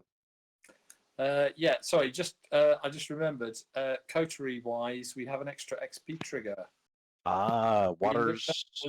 We looked after the little guy, or in this case, the little girl who was about to be sacrificed. Yes, she did. Yes, So she did. Coterie XP, I think. How many are we up Absolutely. to now on the coterie? That puts us up to 6 on the 6. Okay, thank you. I seem to have got out of sync with that. 6. great. Man, Okay, brilliant, so guys. back to my XP triggers. You addressed a challenge with expertise and or calculation. So Wait. Here's what we're gonna do. You say what they are, and I want the other people to tell how he earned them. oh, okay. All right, you addressed the challenge with expertise Helping design the ballista. Oh yeah. Woo! You did. Okay. and Very or good. calculation And or what? and or calculation. Yeah, well, I you calculated I the component parts and yeah. range for everything, so. Yeah, 'cause you The created a range. plan for it all, didn't you? So, Mhm. You expressed your beliefs, drives, heritage, or background. No, I didn't see that at all. You were helping teach the young girl. Oh, yes, the you engineer, oversee the young engineer. the young engineer, Oh, you did. yeah, Did. expressing your background and yeah. Very cool. Yeah. Okay. You struggled with issues from your indulgences or scandals. You don't have any scandals. Your indulgence is What? What is your indulgence? Pietro is scandal free. My indulgences are luxury and No. paramour. And no, I don't have any scandals. Yeah, you will next week, trust me. I'm going to make one up about you.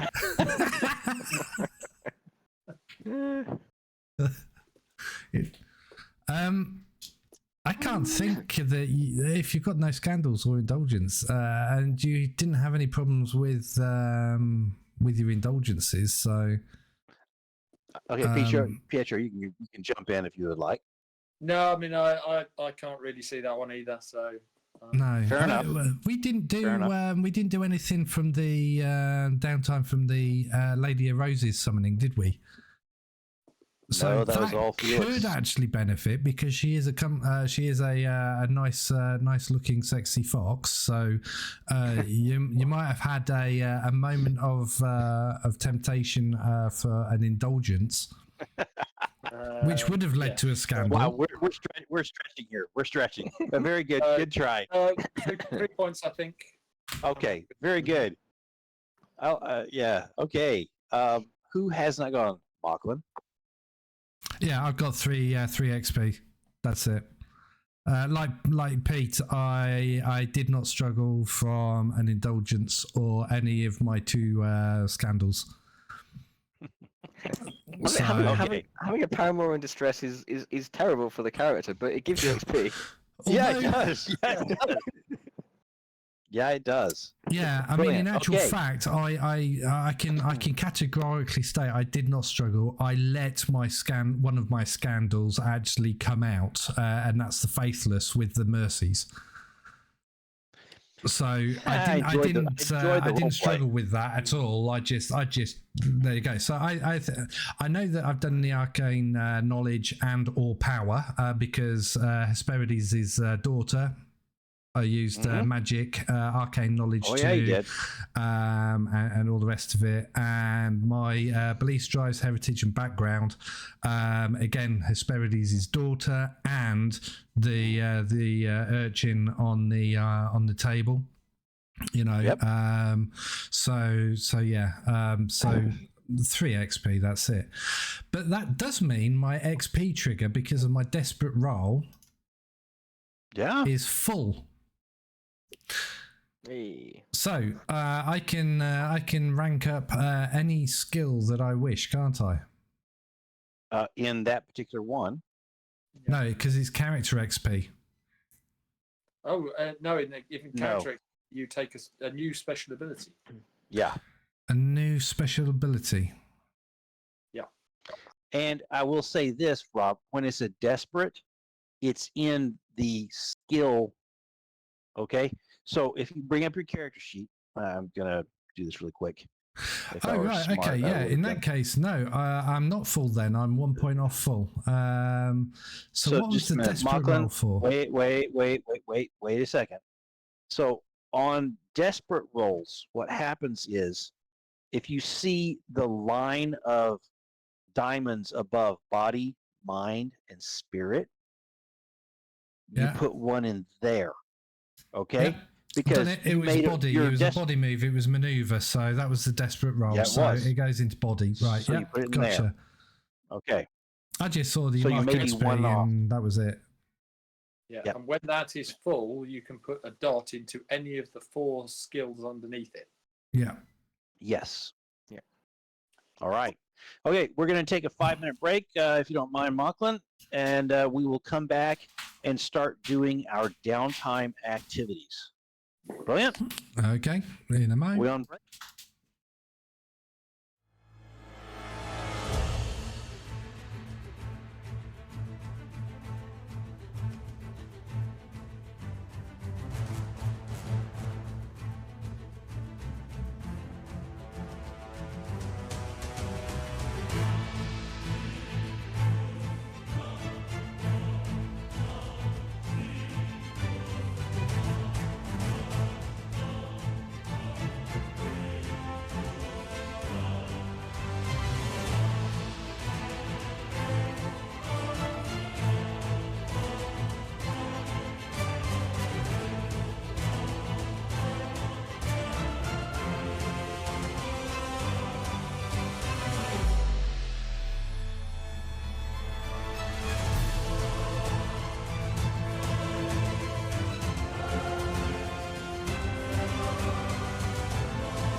Hey, we're back and ready to jump into our downtime actions. And I'm going to immediately go across to Lorenzo. I would suggest healing or something. Well, my But you- stress is at 0. Yes, it is. I'm not sure if I need to heal, to be honest. Are you hurt? No. Wow. I did have So- some injuries in the 2 or 3 games ago, but we healed those at the same time as the monkey was healed. You know what? You may be one of the few people that's just sort of carte blanche to do stuff tonight during this downtime.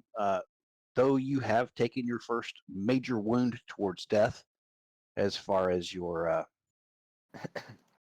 scandal. Hmm. So, So what do you want to do?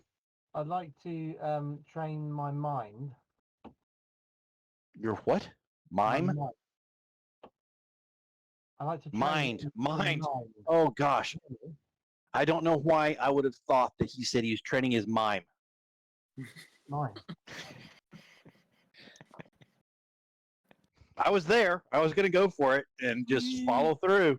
Exactly. It's like, hey, you know, I've just come to expect when Lorenzo says something, I just get to roll with it. He's training his mime. Here we go. Okay. Training mind. I train my mind and I want to train up in hunt a bit further.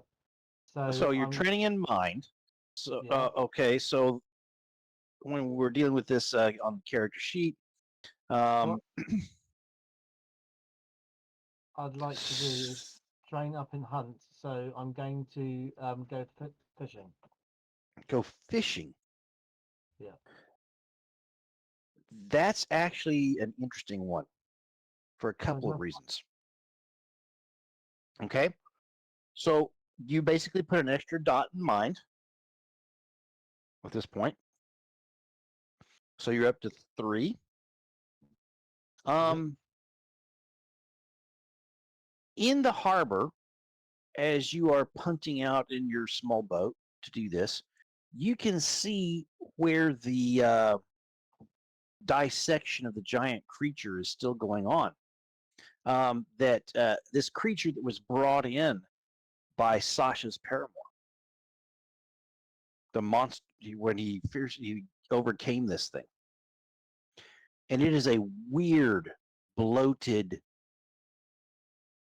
mass that is almost like more like a small floating island of sections that are smooth and shiny like a seal's hide, and then you've got sections that are barnacle-y and looks like a whale hide, and then you see sections that are scaly.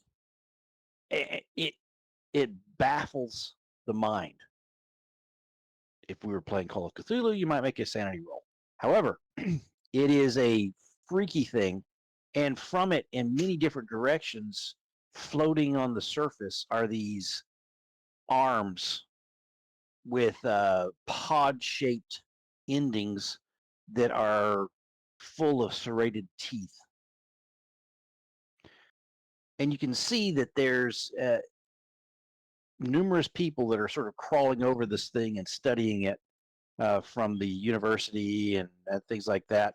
And they seem to be drawing out some of its blood at the moment.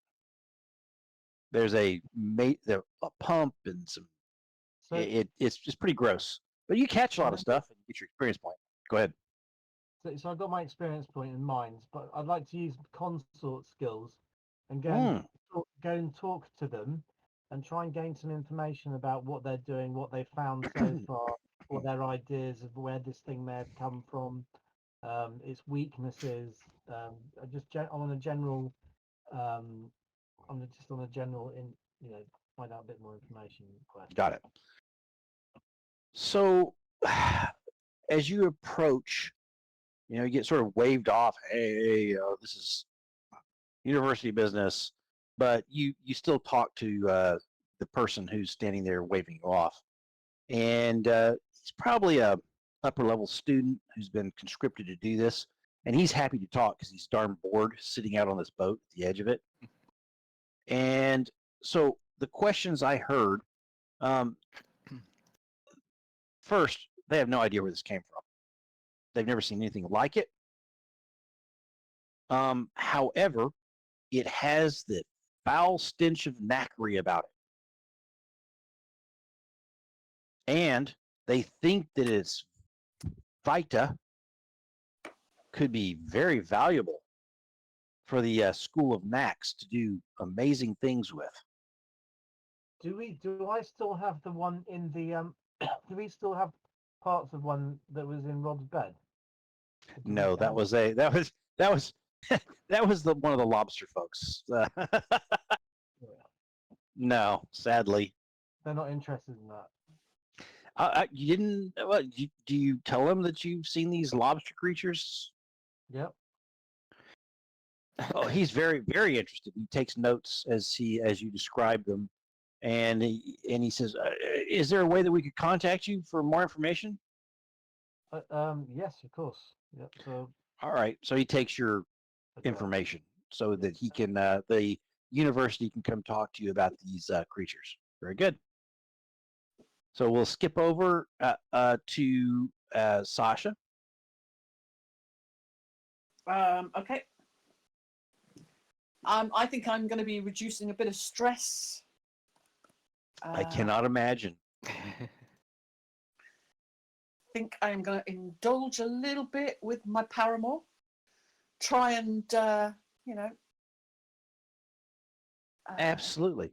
Spend a little time, refresh our connection. Absolutely. And remind him of the blessings that I bring with, my sparkling personality. Yes, exactly. Wonderful. Where do you do this? I think looking for something quite maybe peaceful and relaxing. Since we've both had a pretty stressful time with me and battles on the hill, and him with the battles of the sea monster and stuff. So I think a bit of relaxing time somewhere quiet and away from it all, maybe quite romantic. Maybe in the gardens area or something. I don't know. Ooh, somewhere we can find quite nice. Yeah, how about that? How about a picnic off in the vineyards? I like it. So you guys spend some time, the blanket, the food, the small talk, but some of it is more interesting to those of us that are watching, and specifically where he turns to you and raises an eyebrow. He just ate a grape, and he's talking as he chews, which is something that I don't know how you feel about, but he says, I heard that there was something on Necropolitan Hill last night. Something happened. There's some rumors going around that there was a bunch of cultists that got hauled in by the Mercies. And he just sort of looks at you and raises an eyebrow and says, "You wouldn't know anything about that?" I may have been there with my coterie, maybe, helping the Mercies to bring some cultists. He sits up straight. He's fascinated. The little plate that he's got, it's got a couple of wedges of cheese on it and a couple of cold cuts. He sits down and he says, "Tell me, what is it? What's out there? What's on the other side? What is this? I'm fascinated with this." It's what exactly it is, I could not tell you. It's a demon of some kind that is they are trying to bring across into our reality and our time and our lives. He It's shivers. not something that any of us should welcome or wish to meet with if we can avoid it, let's say. It's something I hope never to meet again, but the likelihood of that is probably low. When we were fighting that thing, the creature we hauled in, Mm-hmm. it took a lot of harpoons and a lot of stuff, but there was a feel to it that wasn't natural. And since then, I tried to put it down as battle fatigue of some sort, but I had a dream the other night of a tall, dark figure with horns beckoning at the town.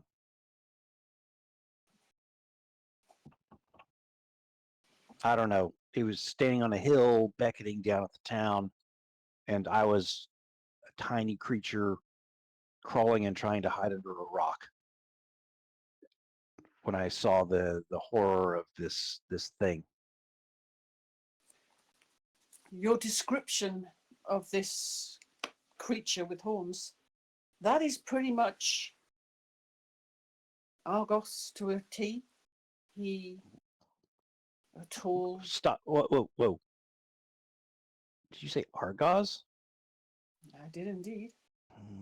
Argos? There was a voice track to the whole thing. Argos is here to take you this all or something. But I remember the word Argos now that you said it. You've got to be kidding me. I wish I was. Sadly, no. I think what you experienced was perhaps his tendrils reaching out to the city, trying to connect. So sadly, with that little damper on things, I mean, you still conversation turns and moves on to happier things. But let's make our roll to see how you take care of some of the stress. Okay. You have to remind me again because I'm terrible. Yep. So I roll spirit, don't I? Because that's my lowest. Yes. Yeah. Lowest. In fact, you can actually just Hang roll. on.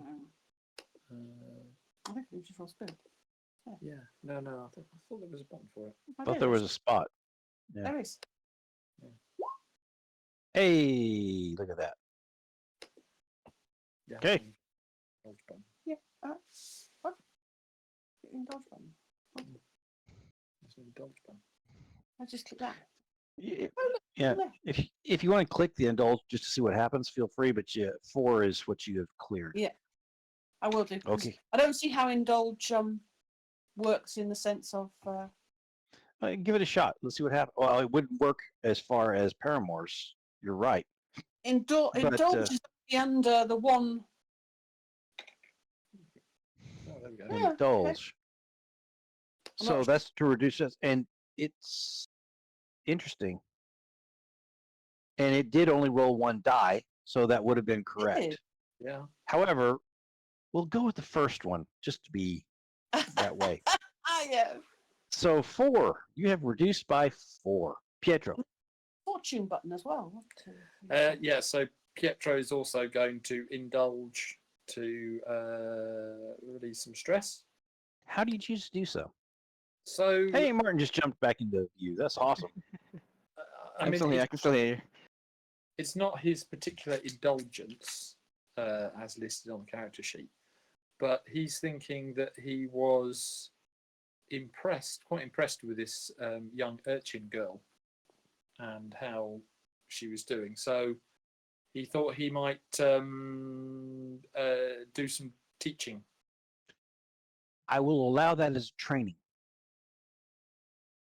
Okay, well, in that case, I will do an indulgence then. Okay. Okay, let's see. What hasn't he done? What hasn't he done? I like that. Yeah. Ooh.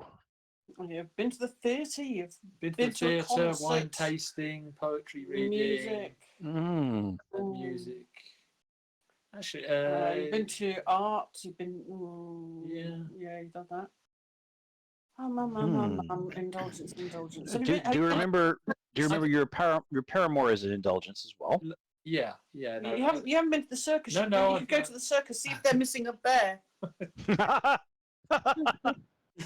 Felix, they're talking about you, Felix.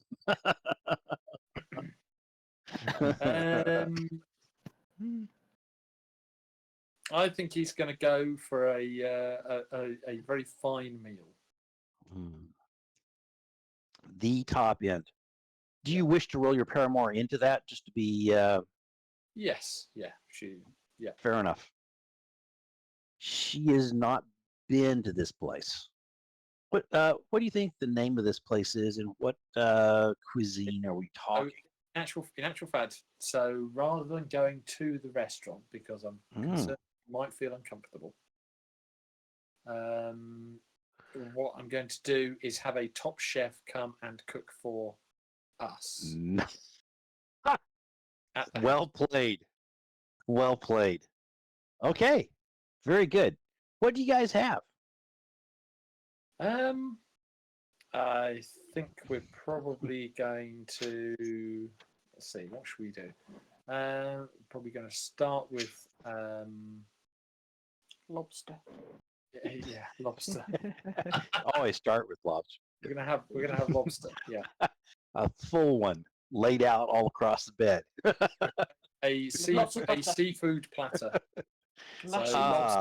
Oysters, very good. Shellfish of all descriptions. Wonderful. Yeah. Absolutely. Is there anything you would like to talk about with your paramour during this period? Anything about the race that was run? Anything about? I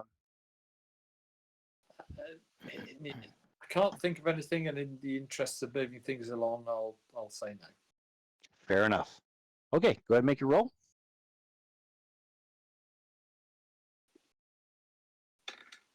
There we go. Look at that 6. Yeah. What does that do? You That good? is one more stress than I have. Oh. Oh no! But can I choose 3? No.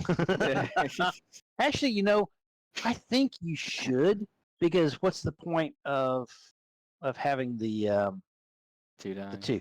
You can look at that later, but right now my ruling is you can choose it. Okay. And so let's do that, but we can look at that. Okay, Oh, please. It does actually say it. Okay, very good. Darn it.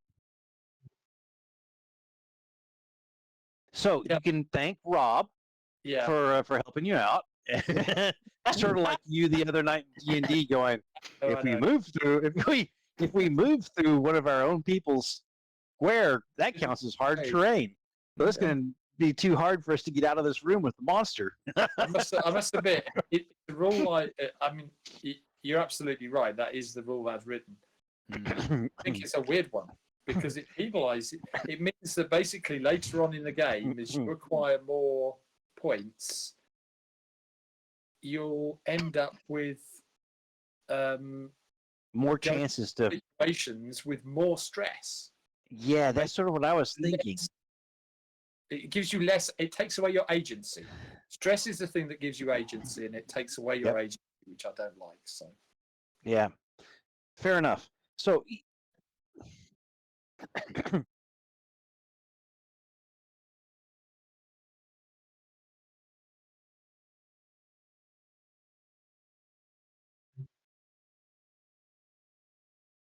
yeah, no, this is the problem. The problem is it means it makes you afraid to de-stress if you've got less than 6 stress Yeah. in your bar. And if you only de-stress when you've got 6 or more, you're Yeah. going to encounters with like 2 free stress, which is ridiculous. Which makes things really scary. Yeah.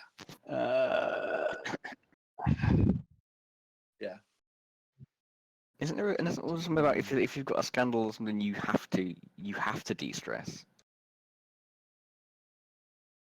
I don't know. There was something about being penalised if you can't de-stress.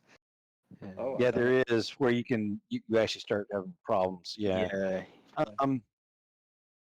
I can't remember exactly how that works, but I know there was a. So does that mean that I now have a We scandal? have gone. No. We've gone through the overindulgence. I have to take the 6 stress, which is 1 more than I have. So now we have to deal with the overindulgence. It's a complicated And I'm thing. trying to find that immediately. I apologize for No, that. no, Yeah. 5. Overindulgence was. Oh, I looked at this recently. Overindulgence. Hang on, there are we. 140, page 140. That's where we needed. Thank you. I'm looking. All right. So I'm going to say that you can select an overindulgence from the list below. Okay. Oh, here we go. Yeah, I see a complication. Do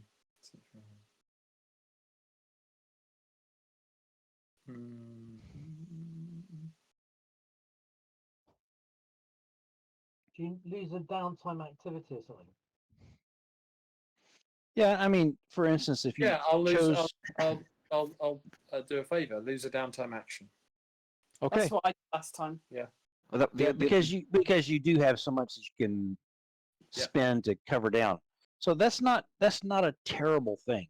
And so you've lost a downtime action because this extends. Yeah. It's an extensive meal, dinner, night, morning, early, mid-morning, maybe a brunch. Got it. Yeah. So Yeah. fair enough. The bit So, about the other bit is if you do not or cannot indulge during downtime, you take stress equal to your scandal level. If you don't have any scandals, you can ignore it. But if you've got a scandal, you've almost got to keep spending stress to make sure that you can de-stress properly, because otherwise you get yourself in a vicious circle. Yeah. Nice. Yeah. All right. I think we're moving across. Monty, have you gone? No, not yet. Let's do you. Monty is going to call upon a contact we've not seen before. Ooh. They are on the list. A companion, a council secretary, because he wants to go in and see. He wants to go and view the architectural diagrams for the canals. He's hoping they can put them in touch with the relevant office. Okay, and what are you trying to accomplish as far as downtime activity, just for the mechanics? Looking for it would be a research project. Okay, so a long-term project. Yeah. And what is the specific project? Based on what was mentioned, Victoria mentioned about the hidden in the canals, he's looking for anything in the plans that might indicate secret reservoirs or sluice gates or cisterns or something hidden in there that's not readily available. Maintenance pipes, something that would be that you could hide something. So what I'm going to do, I'm going to make this a 6-part clock. Mm-hmm. And what will be revealed is in the flow of stuff where you think things would tend to detritus, whatever you want to say it, is would stack up. Yeah. Okay. You might get multiple places, but I think that it'll give you a, as things are flowing through, where would things get moved over time? Yeah, and anywhere that's awkward to get to, because if it's simple to get to, it probably would have been found by now. I'm thinking. You would think that your opponents are as smart as you, but but you know what? They may not have the same resources and etc. And I spent enough time on the canals, I'd hopefully understand. Exactly. And so Yeah. you think that you might be getting ahead of them in this move. Yeah. You think possibly the searching from the lobstermen seems a bit random Yeah.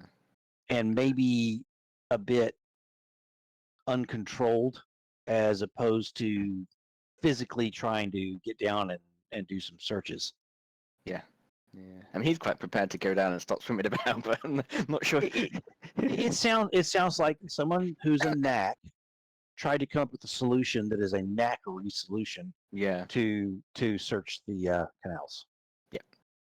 Summon some monsters, bind them, put collars on them, make it go search. Yeah. That's a knackery thing to do, Yeah. as opposed to researching maps and everything else and figuring out where things might pile up. Yeah. So what do I need Fair to enough. roll for this? Absolutely. It's an action. I think I'll do survey. That makes sense. I think that makes a lot of sense.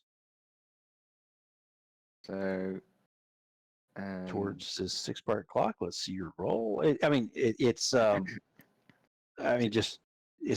risky. It's a roll.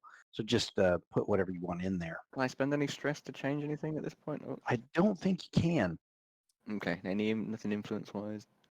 We'll just do.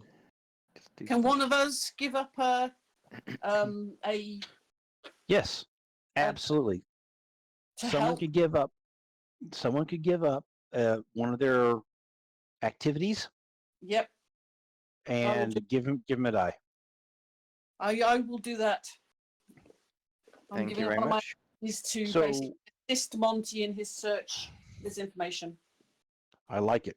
Thank So you. where you may have gone more into the books and your knowledge of the stuff, she's physically out looking where the swirls are and all that. Yeah. We don't actually know what we're looking for, do we? We're just something unusual. Well, let's see what we get. 2 5 and a 2. Okay. So there's a 2. So that's two. That's 2 pieces. Cool. Thank you. We're getting there. Very good. There is some other research you can go into that. You might be able to figure out what they're looking for, depending. Yes. But we'll see. Okay. Yes. So you've gone, Pietro. Who hasn't gone? Just you, Mochlain? Is that correct? All right. Mochlain, what's your first activity?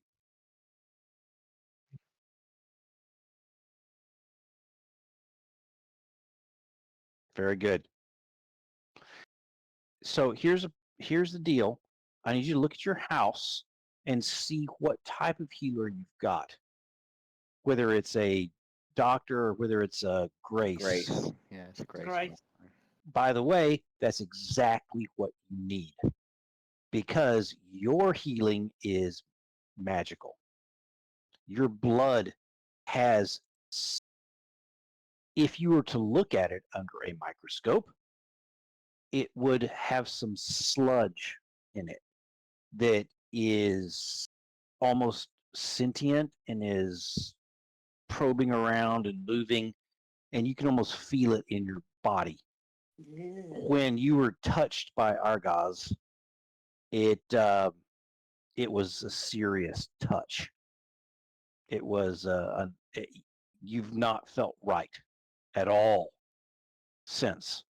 Whether it's whispers that you hear that are at the edge of your hearing and you turn your head and it's something about you could stick a knife in Pietro, or just stuff. It's constant, and it's because of this. So let's see what happens with this healing. Healing is a 4-part clock. Is that correct? It's the roll is based on the strength of the healer. Crap. If you guys can help me with this, 2 as I find it. 33. 33. Perfect. I love the fact that my characters are so darn smart. So a grace. So +2. Greater effect on arcane harm for a grace. Good. Social harm is handled through a 4-part healing clock, like physical harm. However, PC's damage reputation never benefits from the healer. Okay. Healing harm in between errands is handled by the house's physician or grace. Don't need to They roll for begin lesser with- harm. They begin with +2D in both Tinker and Channel. Additional skill and healing is obtained as the house advances in rank. Your house has invested in rank, gone up in rank, what, twice? 3 times? If you look where you're at from the bottom Three up. Yeah, I think So you guys, you will get 5 die that you can roll. Okay? No. It's for this grace is rolling this, and it is a channel roll of, well, it's 5 dice are rolled. And the result Okay. is 1 higher because of the grace. So if it's a 1 to 3, it becomes a 4. If it's a 4 5, Yeah. it becomes a 6, and 6 becomes critical. Yeah. So just roll your 5 die, and hopefully you'll get a critical. And if not, if there's the critical, there's whoa. That's nice. I wish you could give you more, Yeah. but so that's so 6 is yeah. Someone rebuilt Lachlan. That fills that up completely, and so your level 2 harm goes down to a level 1 harm.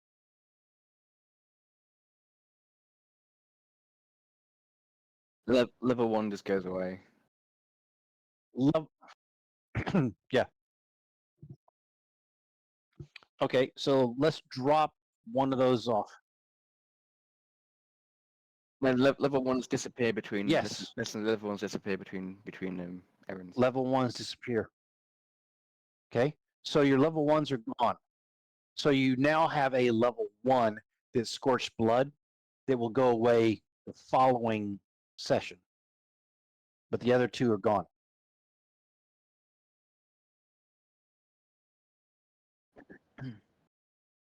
Yep.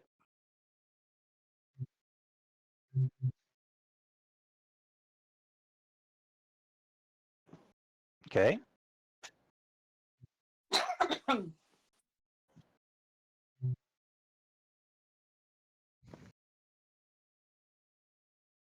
Make lobster hands.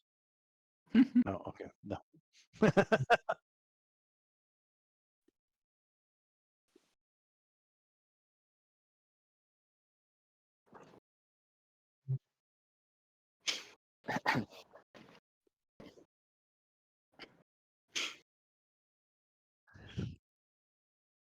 Okay. Let us think about how we ended the race with Ruby.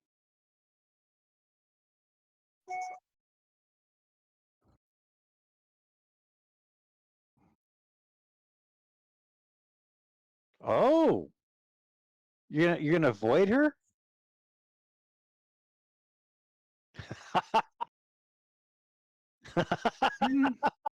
Very good. Okay, make your roll.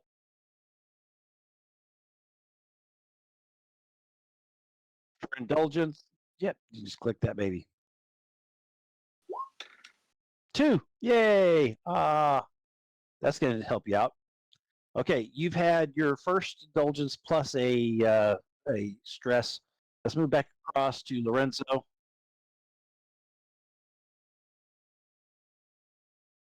Felix, you're up. Yep. I missed what you just. I missed. You suddenly. I didn't miss the. I'm sorry. What did you just say? I said take off all your clothes, dance around your room. No, just go ahead and you get your next action. Yeah. So the next action is going to be. It's going to be training again. This time I'm training in the subtle skills of dueling. Oh, really? Yeah. I Okay. wonder why. So we haven't talked about him in a long time.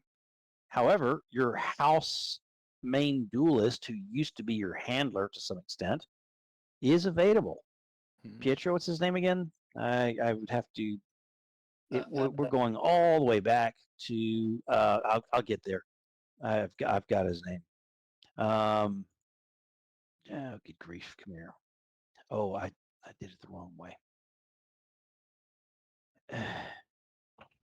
Here.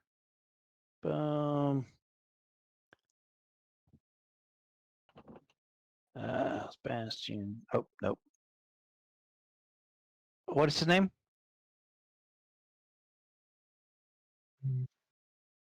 No. That was John's character, Giacomo. Yeah, I'm getting there. Crap. Okay. What we'll say is I won't give the name, and then I'll get there in a couple of minutes. But go ahead and roll your training as you work out your issues with him. Right. So when you say roll my training, do you mean roll? No. You get training. You just get the dot. I just get 1 dot or 2 or? 1, and it's in the top section across above what you're doing. Okay. Can I spend anything to get another dot? Absolutely. If you want to just go ahead and spend one of your influence right now, just give yourself an extra dot because you spent more time doing it. Okay? Yeah.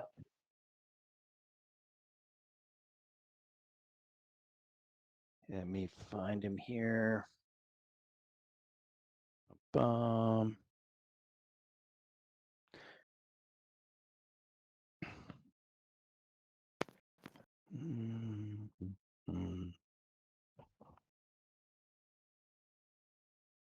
What'd you get?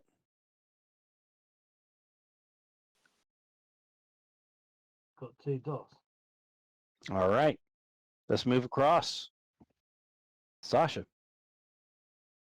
Well, I've had my second go because I was assisted. Do you want to Okay. spend? You can buy another action with influence if you want. I think I'm going to hold off at this minute unless there's a chance to do some more investigating. But I can't think of anything at the moment I want to.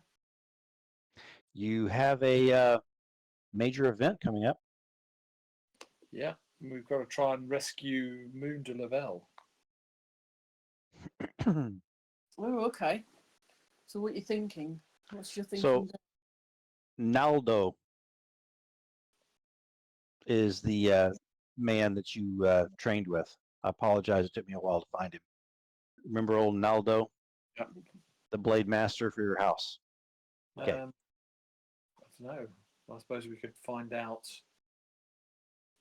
Can we do a little clock or something to try and find out where they're going to actually have is it House Lavelle? It is, isn't it? Where they're going to have the ball? Maybe do a bit of pre-advanced sort of. Absolutely. So you would expect this to be a fairly easy thing to do, except for the fact that they've taken the cue from this other house who did the sneaky move of where it's going to actually be, and they've decided to copy that, which may be something you can leverage, and they are being very coy with where the actual event will take place. With that understanding, we'll make a 6-part clock to discover the actual location of the ball. You may or may not be able to fill that out tonight before it happens, or we'll see.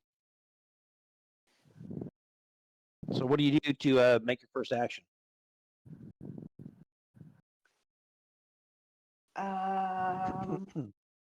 Well, I think what I would be doing is doing a little bit of hunting, almost trying to track down some of the retainers, see where they're going. Absolutely. Maybe following some of the maids, or I don't know. security guys, possibly, but just trying to track down where they seem to. Are any of them congregating in the same sort of place? Yeah. You know, I think that from when you guys set up yours, you learned a lot about how do we obfuscate where the food goes? How do we, there's the ice sculptures. How the heck do we get them from one place to another? And it does. I think you've learned a lot about that, so I will give you an extra die. an extra die. That's very kind of you. No, I'm a softie, big old softie. So is this risky? Is this controlled? Nope. Oh, it's not desperate. Nope, it's none of that crap. Yeah, because you're just rolling to get a dice roll to fill up a clock. So don't worry about it. Put it where you want to make the dice roll happen. Okay. And let's just do it. And standard, yes. And I get an extra dice because you're a softie. Yes, you do. I'm a big old softie. Roll it. Oh, there we go. So you get, I get my 6. yes, which is 3. Because 4 is a if you get a critical. So yes, very good. So you fill up 3 of the 6 with this move. Other people can work on this. You can burn, depending on how much time we have left, you can burn stuff or not. Okay, Pietro. In the interest of time, I'm moving across. Yep. Okay. So what I'm going to do is, if everyone is agreeable, I'm going to use a point of coterie influence to reduce our exposure. Very good. Very good. What does that take you down to? Influence-wise, puts us on 2. Exposure. How many do we get rid of? Do we not? Do I make a roll? Oh, you do make a roll. You do, absolutely. So make a roll.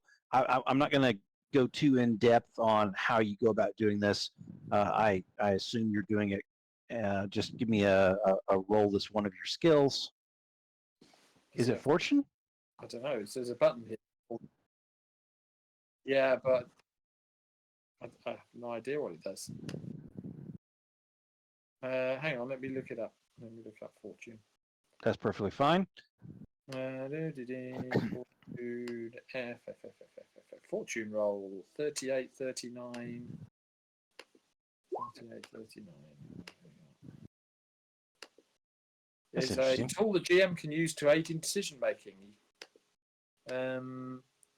You can use the fortune roll in 2 different ways. When you need to make a determination about a situation the PCs aren't directly involved in and don't want to by the outcome, or when an outcome is uncertain but no other roll applies. Mm-hmm. When you make a fortune roll, you need a grade rating to Yeah, that's pretty cool. Okay.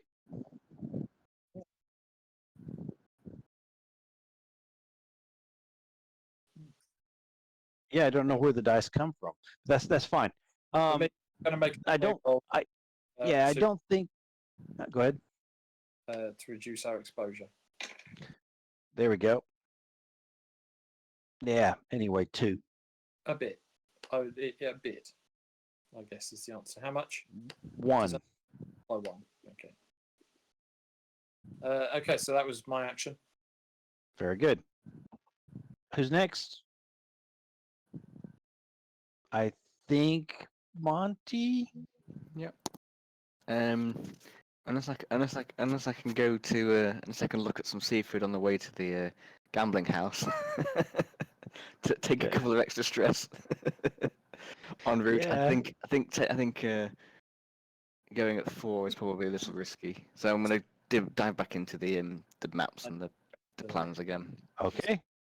You take another shot at that, understanding that you're going into a very seriously dangerous situation. And we saw how to get out of the overindulgence. I mean, again, you could, right? Yes. Yeah. Losing whatever. Yeah.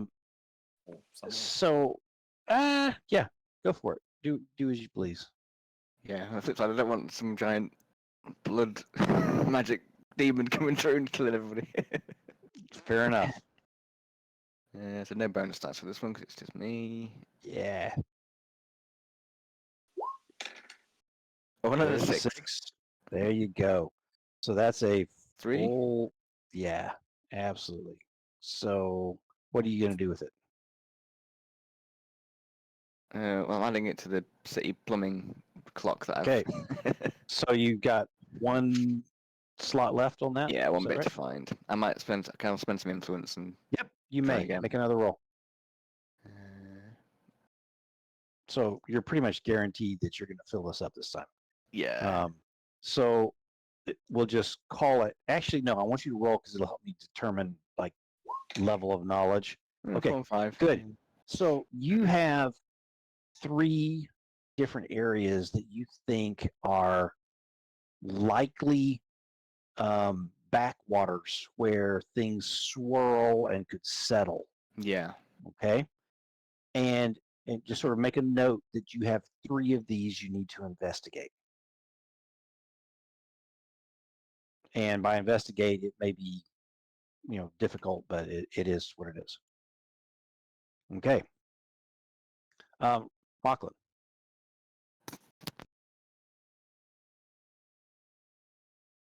Yeah, you do.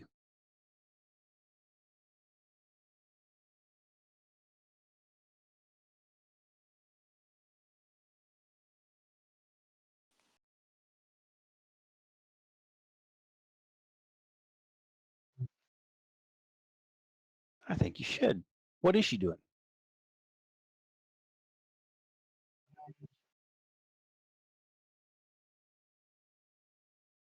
Okay. So you going to spend some quality time with Ruby. Now, remind us how you ended the race.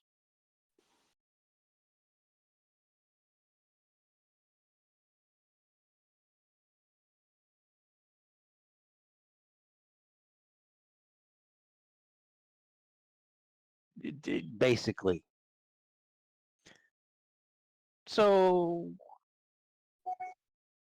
yeah. So when you show up, she's not standoffish, but she's just a teeny bit prickly. And she says, the prince deigns to grace us.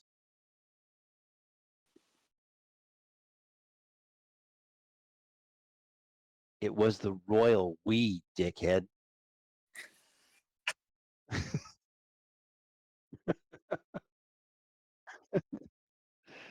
Get in here. Get in here. She gives you a big kiss, pulls you in the room, says, so, where do we stand?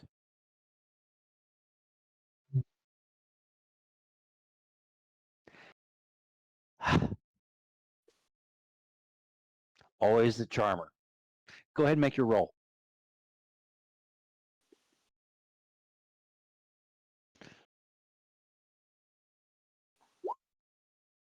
Ooh.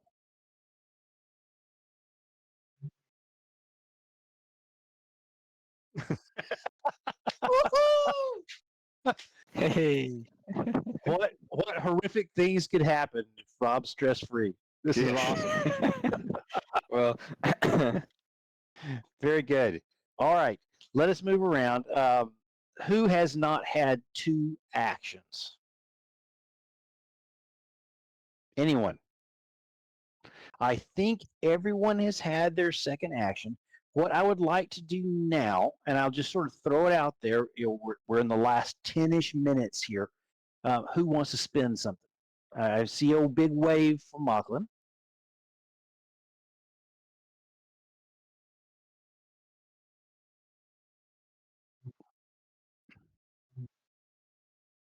Okay, very good. Make a roll based on something. Nope. 2. So, okay, so 2. Oh, I forgot that. Yes, you're right. Yeah, I forgot about that. Okay. So pretty much, you will get a 1 no matter what. So one away. nope, you're down to you're down to 0. Don't worry about it. You guys have cleared that guy out completely. I like it. And with that, I am. Go ahead. Sorry. Quick question. So we have the group of foxes. Are they doing anything for us at the moment? Do you want to? That's a good question. Well, can they help with the clock that Sasha? Absolutely. Oh, yeah, to find out where the house. Yeah.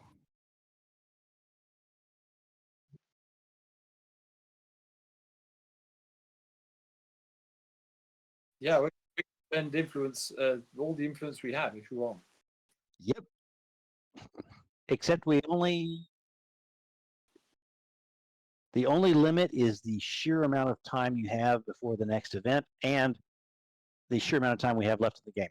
So, Yep. What do you want to do? Well, I mean, get the foxes to help out with this clock. Does that? Okay. Presumably, that's not going to cost us influence because they're just there to Nope. be. Just make a roll. Yep. Okay. What roll do you want to make? What roll? Felix, you all right over there? Yeah, just some bad stuff as well. Oh, you okay? Yeah, Oh, good. So I would guess probably a hunt roll. Hunt. Very maybe? good. Yeah. Hunt roll? Yeah. Okay.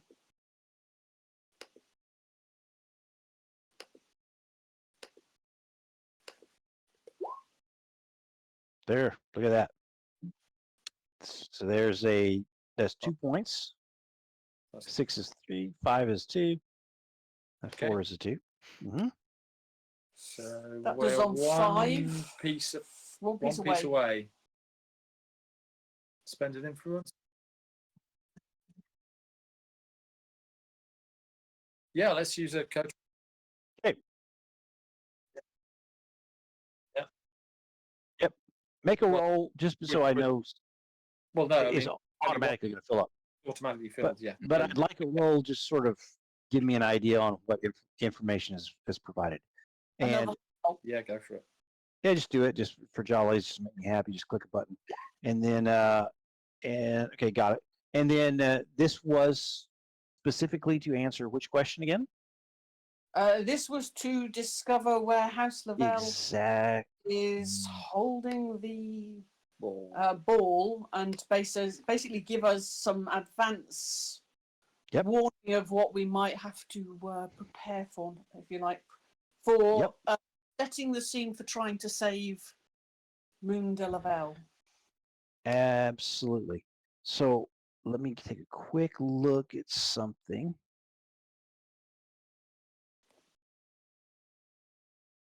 They are, strangely enough, they have put out a false flag that there is a big event in the artist quarter. However, with all of your study and everything else, you think that the grand hall of the University School of Max is where it will take place. University of Max. The Max. Max. Oh, of Max. Max. Oh, that couldn't possibly go. Oh. Yeah. Oh, yeah. Mm-hmm. So, I'm sensing You more have- magic being called upon.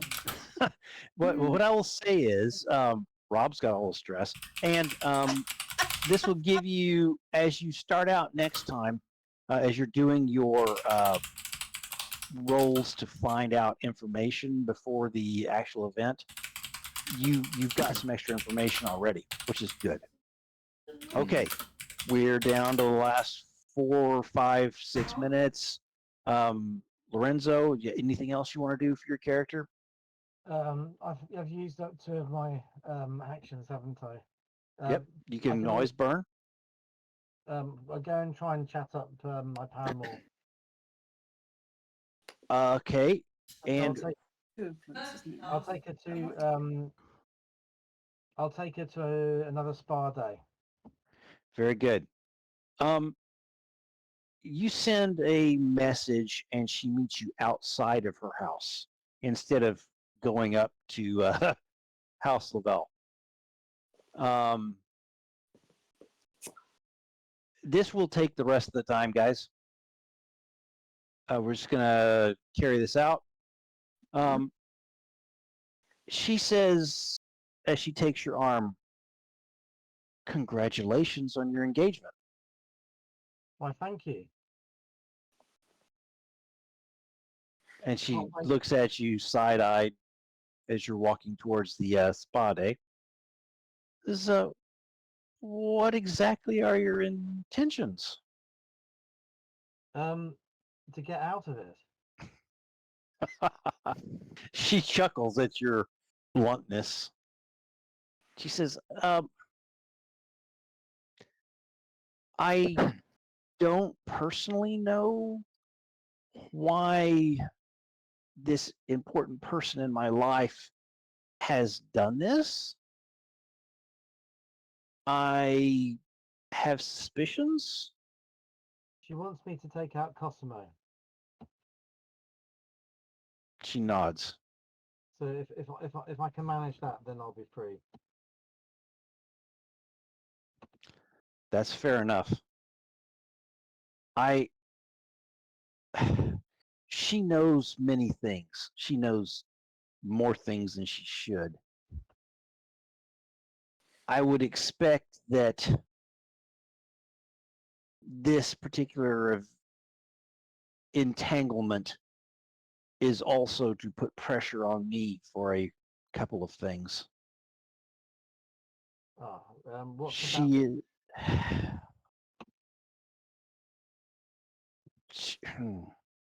is she is ever smart and ever, I don't want to use the word conniving, that sounds wrong and evil, but she is wily as a, I'd say a fox, but you know, it's more than that. She is so, I think this is a goad. I have been given certain tasks that I cannot go into, and I have not made as much progress as the lady would like. I think she's reading into our relationship, and she looks at you side-eyed to see how you react. Listen, I'll do what she wants because I'd quite enjoy taking out Cosimo. But if the whole thing goes to shit, forcing her to marry me would actually put her at a disadvantage. So it's probably the last thing she wants. But I could always insist on the marriage to her, and then we would have her under our control. Her laugh is light and silky and bell-like, and it truly makes you happy. Go ahead and roll. Make your roll. What am I rolling for? I thought you were de-stressing. No, I'm just trying to get my heat. Oh, you're trying to do what? Oh, your heat. Oh, absolutely. Make a roll towards your heat. I think consort or something like that is perfect. Is it rolling? No. No. How bizarre. It has, hasn't it? I'll try. Just give me a second. My computer is utterly console. Oh, here it is. Yeah. Controlled. Yeah, absolutely controlled, absolutely standard. Everything's good. Let's see what happens on this. Roll your raise your heat by 3. No, actually by 2. By 2. Cool. Very good. Okay, guys, we are at 10:01. We've knocked it out. Is there anything so pressing that we need to extend?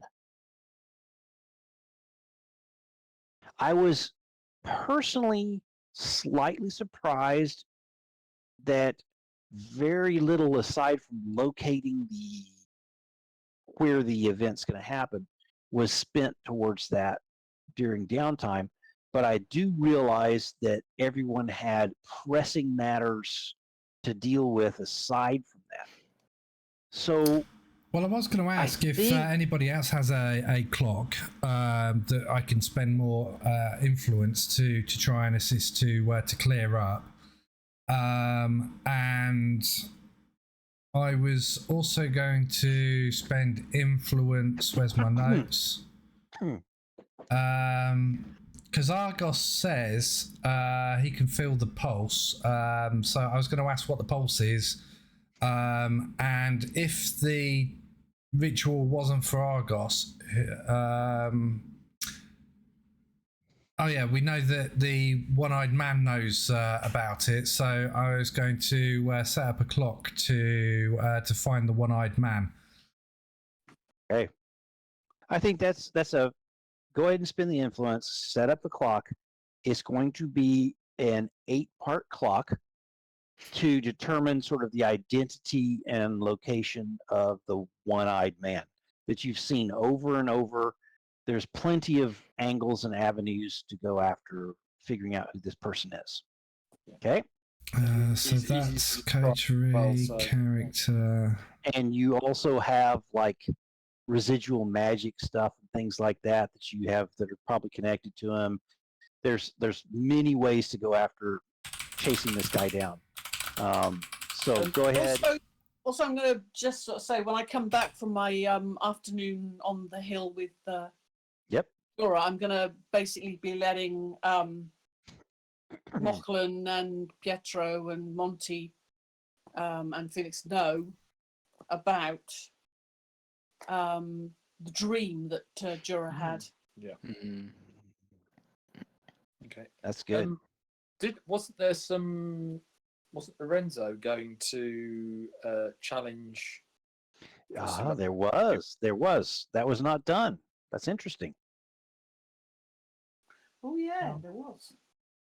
Yeah, because the Signora Roses was going to get the challenge sent onto Cosmo's desk. Yeah. So he Well, actually Did you gets choose to do it. that?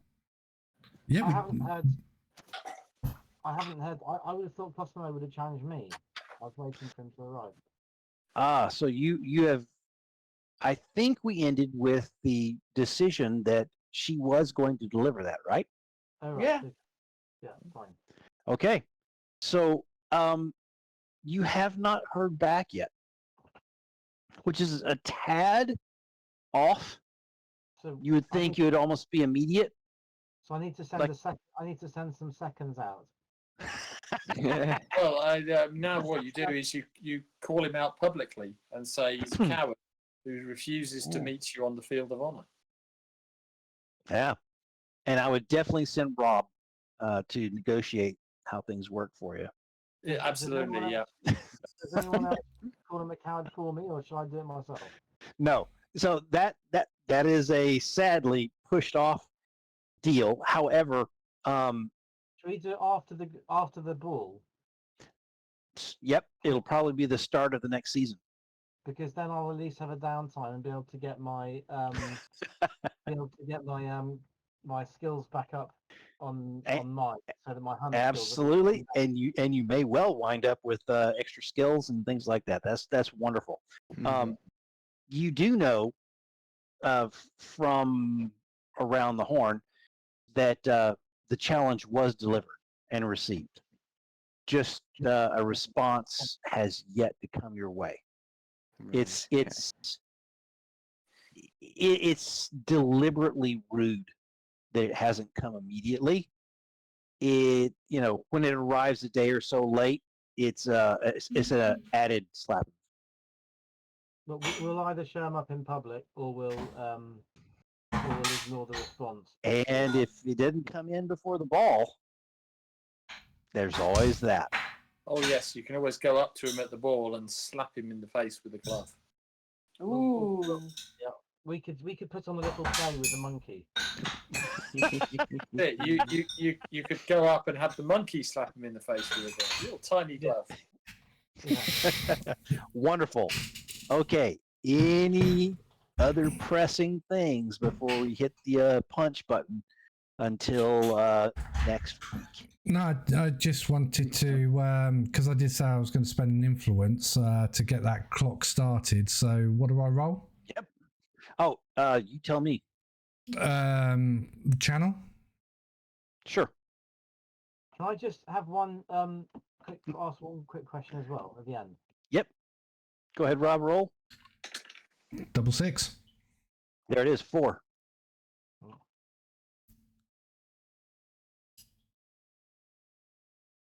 One, Okay. 2, 3, 4.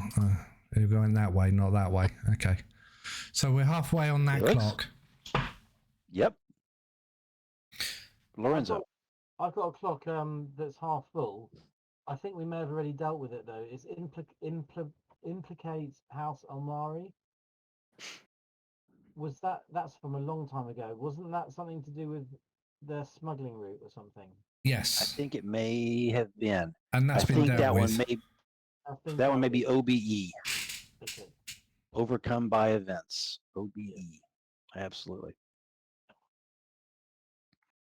Anybody else?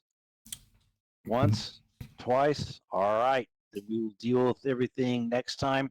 I thought it was a good downtime. A lot of interesting things went on. A little bit of a fight, a little bit of action, a lot of stress. Felix taking in his first major hit to his character. Awesome. Cool. All right, Rob, you can sign us off. Okay. In that case, good night all. Good night.